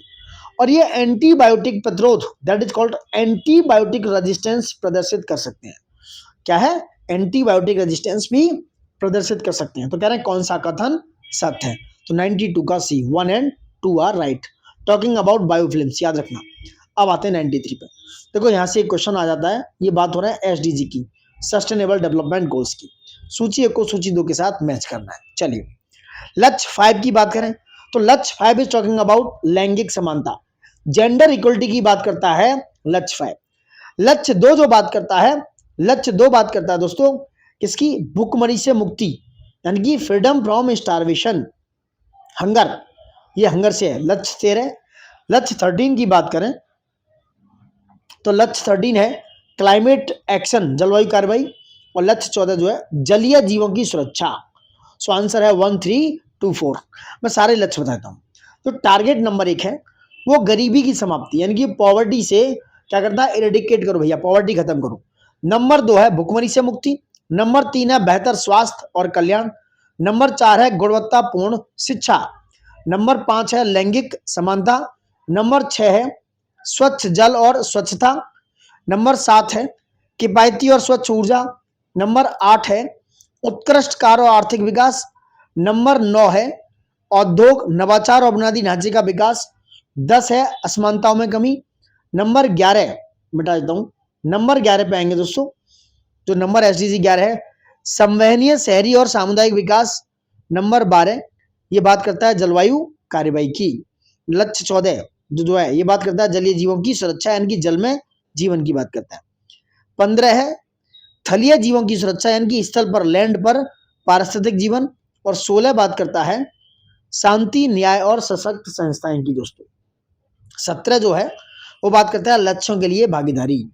तो ये है आपके 17 एसडीजी। यहाँ पर आंसर था आपका ए, 1, 3, 2, 4। 94 पे आ जाओ। युवा आध्यात्मिक शिखर सम्मेलन का आयोजन किस जगह किया गया? तो ये किया गया वाराणसी में। युवा आध्यात्मिक शिखर सम्मेलन का आयोजन वाराणसी के रुद्राक्ष कहां पर? अंतरराष्ट्रीय कन्वेंशन सेंटर में किया गया। 95 पे आऊं। भारत का प्रदर्शन और उसके प्रमुख सूचकांक हैं जैसे भ्रष्टाचार धारण सूचकांक 2025 में। तो भ्रष्टाचार धारण सूचकांक की बात करेंगे तो वहां पर 130वां स्थान। नहीं नहीं नहीं नहीं, एक मिनट 95 में बात करते हैं, एक मिनट।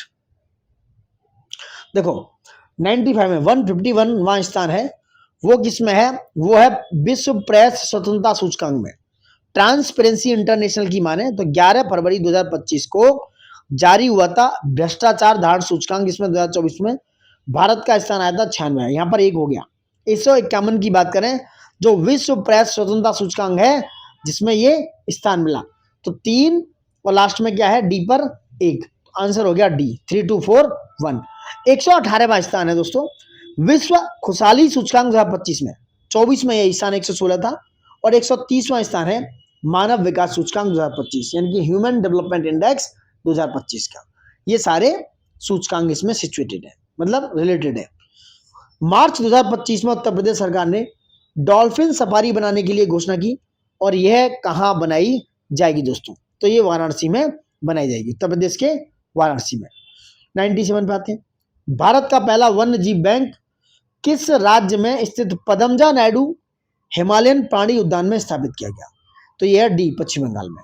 तो ये वेस्ट बंगाल में है पदमजा नायडू, ठीक है, प्राणी उद्यान। 76वें गणतंत्र दिवस के मुख्य अतिथि किस देश के राष्ट्राध्यक्ष थे? 98 की बात कर रहा हूं, तो ये इंडोनेशिया की। इंडोनेशिया के राष्ट्रपति नाम था प्रोबियो सुबियांतो, जो भारत आए थे 76वें रिपब्लिक डे पर। हाल ही में इंग्लिश चैनल को अकेले पार करने वाले सबसे उम्रदराज भारतीय कौन बन गए दोस्तों? This is 99 and answer is B, Siddharth Agarwal. What my point? कौन बन गए? सिद्धार्थ अग्रवाल बन गए दोस्तों। 100 पे आइए। न्यायमूर्ति अरुण पल्ली को किस राज्य या संघ शासित प्रदेश के उच्च न्यायालय का मुख्य न्यायाधीश बनाया गया है? तो ये है जम्मू कश्मीर और लद्दाख की। 16 अप्रैल 2025 को इन्होंने अपने पद की शपथ ली, 16 अप्रैल 2025 को। दांडी नामक यात्रा कहां से आरंभ हुई? बहुत इंपॉर्टेंट है। दांडी जो यात्रा है दोस्तों 12 मार्च 1930 की कहानी है गांधी जी की। कहां से शुरू हुई? ये 6 अप्रैल 1930 तक गई। ये शुरू हुई थी साबरमती आश्रम से। नेक्स्ट बात करेंगे। दूसरे गोलमेज सम्मेलन के बाद भारत का नया वायसराय कौन बना था? Lord Wellington. याद रखना, कौन बना था? Lord Wellington. वह गांधी जी से किसी प्रकार की हमदर्दी बिल्कुल नहीं रखता था। बात करेंगे 103 पे। बैटल ऑफ गन का संबंध निम्नलिखित में से किस युद्ध से माना जाता है? द्वितीय आंग्ल सिख युद्ध से। बैटल ऑफ गन जो 1848 से लेकर 1849 तक चला दोस्तों, ठीक है, बैटल ऑफ गन। नेक्स्ट बात करेंगे। नेक्स्ट क्या है, किस संदर्भ में बताना है? राजा राम मोहन राय ने 1816 में वेदांत सोसाइटी की स्थापना की। 104 की चर्चा कर रहा हूं।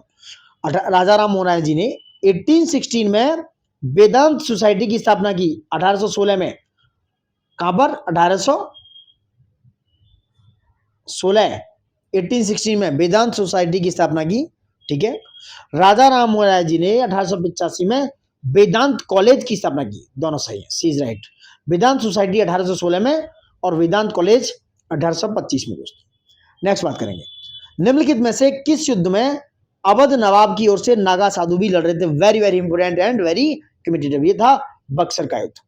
बक्सर का युद्ध 22 अक्टूबर 1764 को हुआ दोस्तों। इसे ब्रिटिश सेना का नेतृत्व मुनरो कर रहे थे।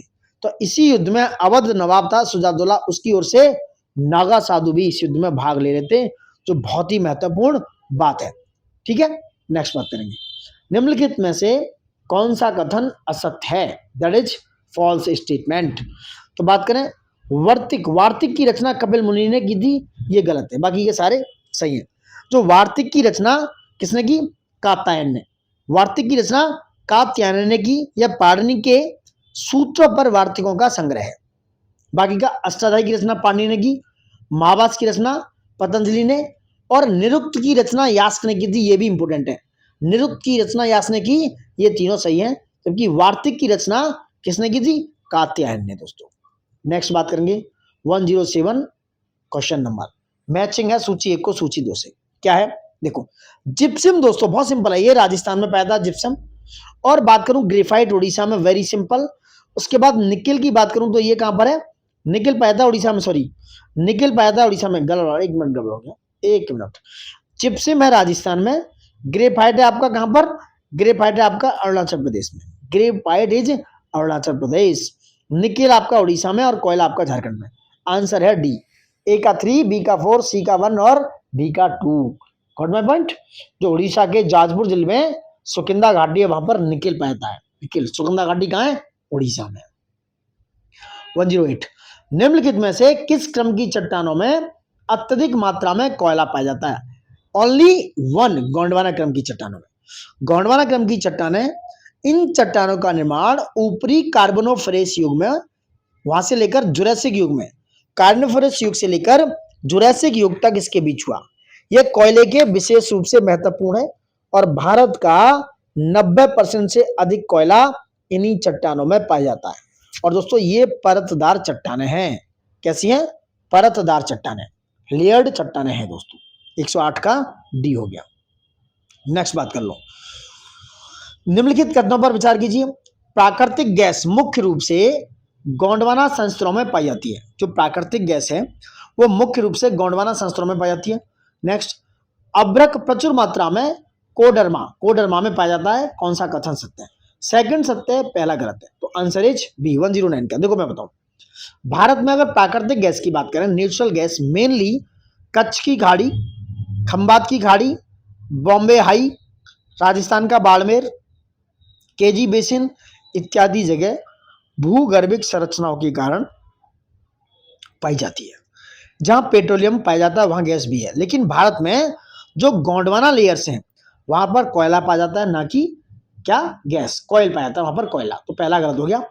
वहीं कोडरमा दोस्तों ये कहां पर है? तो कोडरमा झारखंड में है। वैसे तो अभ्रक का उत्पादन आंध्र प्रदेश भी करता है, राजस्थान, बिहार, झारखंड भी है, लेकिन आंध्र प्रदेश का नेल्लोर है, झारखंड का कोडरमा, ये अभ्रक के माइका के महत्वपूर्ण उत्पादक है। 110 पे आओ। निम्नलिखित में से कौन सी परियोजना गोदावरी नदी पर स्थित है? अगर हम बात करें तो पोलावरम, श्री राम सागर, कोलेश्वरम, डी उपयुक्त सभी। तीनों परियोजना दोस्तों गोदावरी नदी पर है। पोलावरम प्रायद्वीपीय भारत की सबसे बड़ी नदी है गोदावरी, जहां पर ये सारी परियोजनाएं सिचुएटेड है। पोलावरम, श्री राम सागर, कालेश्वरम, ठीक है। और ये जो उसका उद्गम है गोदावरी का, त्र्यंबकेश्वर, नासिक, महाराष्ट्र से होता है। इसकी सहायक नदियां इंदिरा, प्राणहिता, ठीक है, वर्णा, प्रवरा, पूर्णा, मजरा, पेनगंगा, मनेर, सबरी है। तो ये बात याद रखी जाए, वही याद रखो। पोलावरम, कालेश्वरम और है इंचम पत्नी, श्री राम सागर। इंचम पत्नी भी इसी गोदावरी पर परियोजना है। इंचम पत्नी। भारत का प्रथम मानचित्र किसने बनाया था? तो भारत का प्रथम मानचित्र बनाया था एन विले ने। किसने? एन विले ने 1752 में बनाया था दोस्तों। नेक्स्ट बात करेंगे, जुकर द्वीप निम्नलिखित में से किन दो देशों के मध्य विवादित क्षेत्र? याद रखना कि जुकर आइलैंड या Zuqar island is disputed territory between which of the following two countries. तो कौन कौन से हैं जुकर वाले में? यह यमन एवं इरिट्रिया। यमन एवं इरिट्रिया है जहां पर यह जुकर आइलैंड है। वहीं वियतनाम और चीन की बात करूं, वहां पर स्प्रेटली आइलैंड है, वियतनाम और चीन में दोस्तों। वहीं भारत और चीन की बात करूं, जहां पर चुमार है, चुमार जो इंडिया और पाकिस्तान में। इजराइल और फलस्तीन में कौन सा है?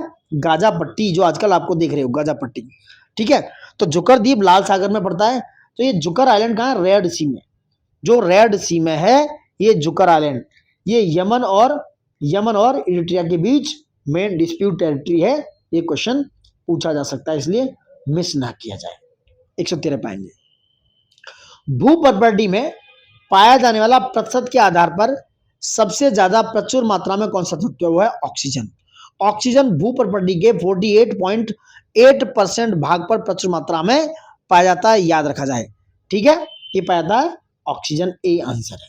114, उत्तर प्रदेश के ग्रामीण क्षेत्रों में प्रति 1000 पुरुषों पर महिलाएं लिंगानुपात कितना है? तो ये है सी 1918 918 है। नेक्स्ट बात करेंगे, सेंसस को भी देख के जाइएगा।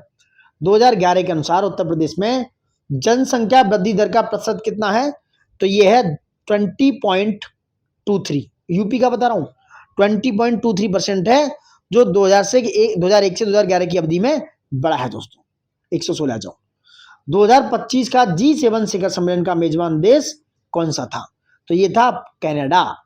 तो कनाडा ने दोस्तों 15 से 17 जून 2025 तक अल्बर्टा के कानोनिस्को में 2025 का G7 शिखर सम्मेलन का आयोजन किया।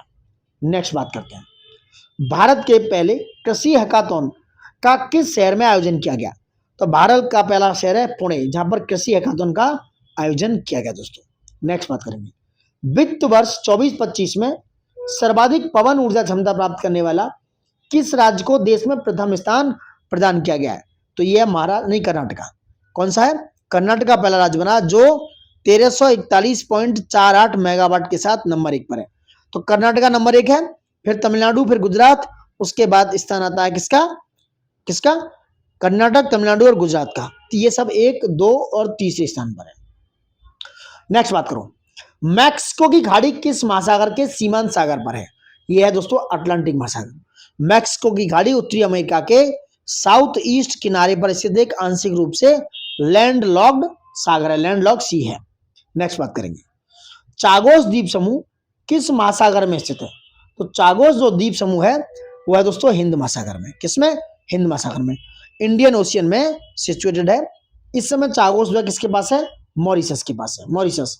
और उसने यूके को 4.7 बिलियन डॉलर में क्या है लीज पर दे रखा है 99 ईयर्स के लिए।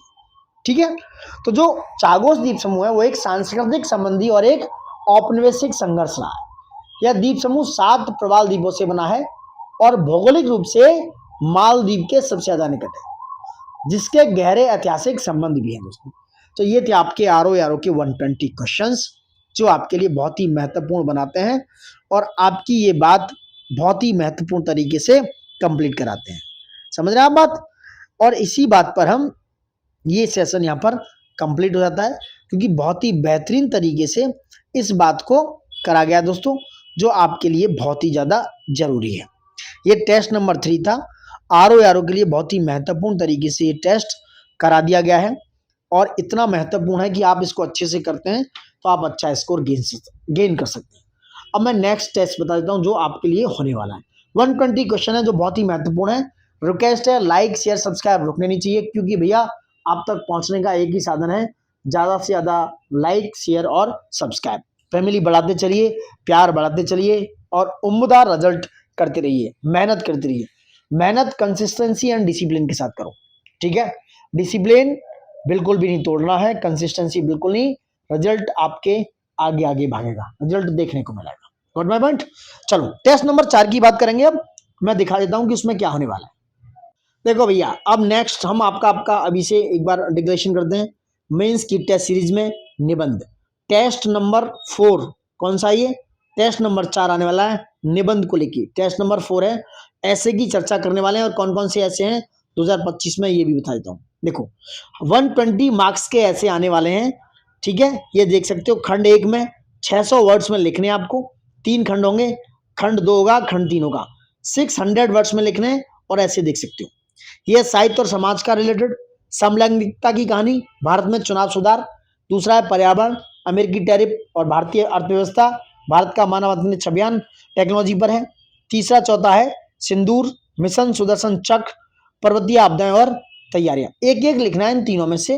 तो याद रखना दोस्तों, थोड़ा टेक्निकल अगर आप लिखते हैं ना निबंध, तो मुझे ऐसा लगता है, I feel just personally feel that, कि आप टेक्निकल अगर आप ऐसे लिख रहे हैं तो वहां स्कोर सही कर सकते हैं। क्योंकि साहित्य वगैरह पे लिखते हैं, मैं ये नहीं कह रहा नहीं लिखना है, लिख सकते हो, आपकी अपनी मर्जी है। वहां थोड़ा मार्क्स में थोड़ी कोताही बरतते हैं एग्जामिनर, तो इसलिए प्लीज जरूरी है। मैं अगर लिखता तो भारत में चुनाव सुधार पर लिखता या लैंगिक समान।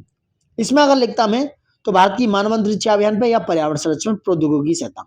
इसमें ऑपरेशन सिंदूर तो सबको पता होना चाहिए, ठीक है? या पर्वतीय आपदाएं, ये भी जरूरी है एनवायरमेंट में। तो मैं इनमें से किसी में लिखता, तीनों में। इसलिए जरूरी ये है, ये नेक्स्ट टेस्ट में हम एक एक एक्सप्लेन करेंगे। टेस्ट नंबर 4 में सारे एसेज को डिक्लेयर करने वाले हैं, इवन एक्सप्लेन करने वाले हैं एक एक पॉइंट को, एक एक वर्ड को, कि क्या होने वाला है और कैसे लिख सकते हो आप। तो जरूरी है लाइक शेयर सब्सक्राइब करते रहिए, रुककर हमारे साथ बने रहिए। Thank you for watching it. जय हिंद, bye bye, take care, and जो करना है करिए, बट कंसिस्टेंसी डिसिप्लिन बिल्कुल ब्रेक नहीं करना है। पढ़ाई जब करनी है 2 घंटे करनी है तो 2 घंटे जस्ट ओनली फोकस ऑन पढ़ाई पढ़ाई पढ़ाई।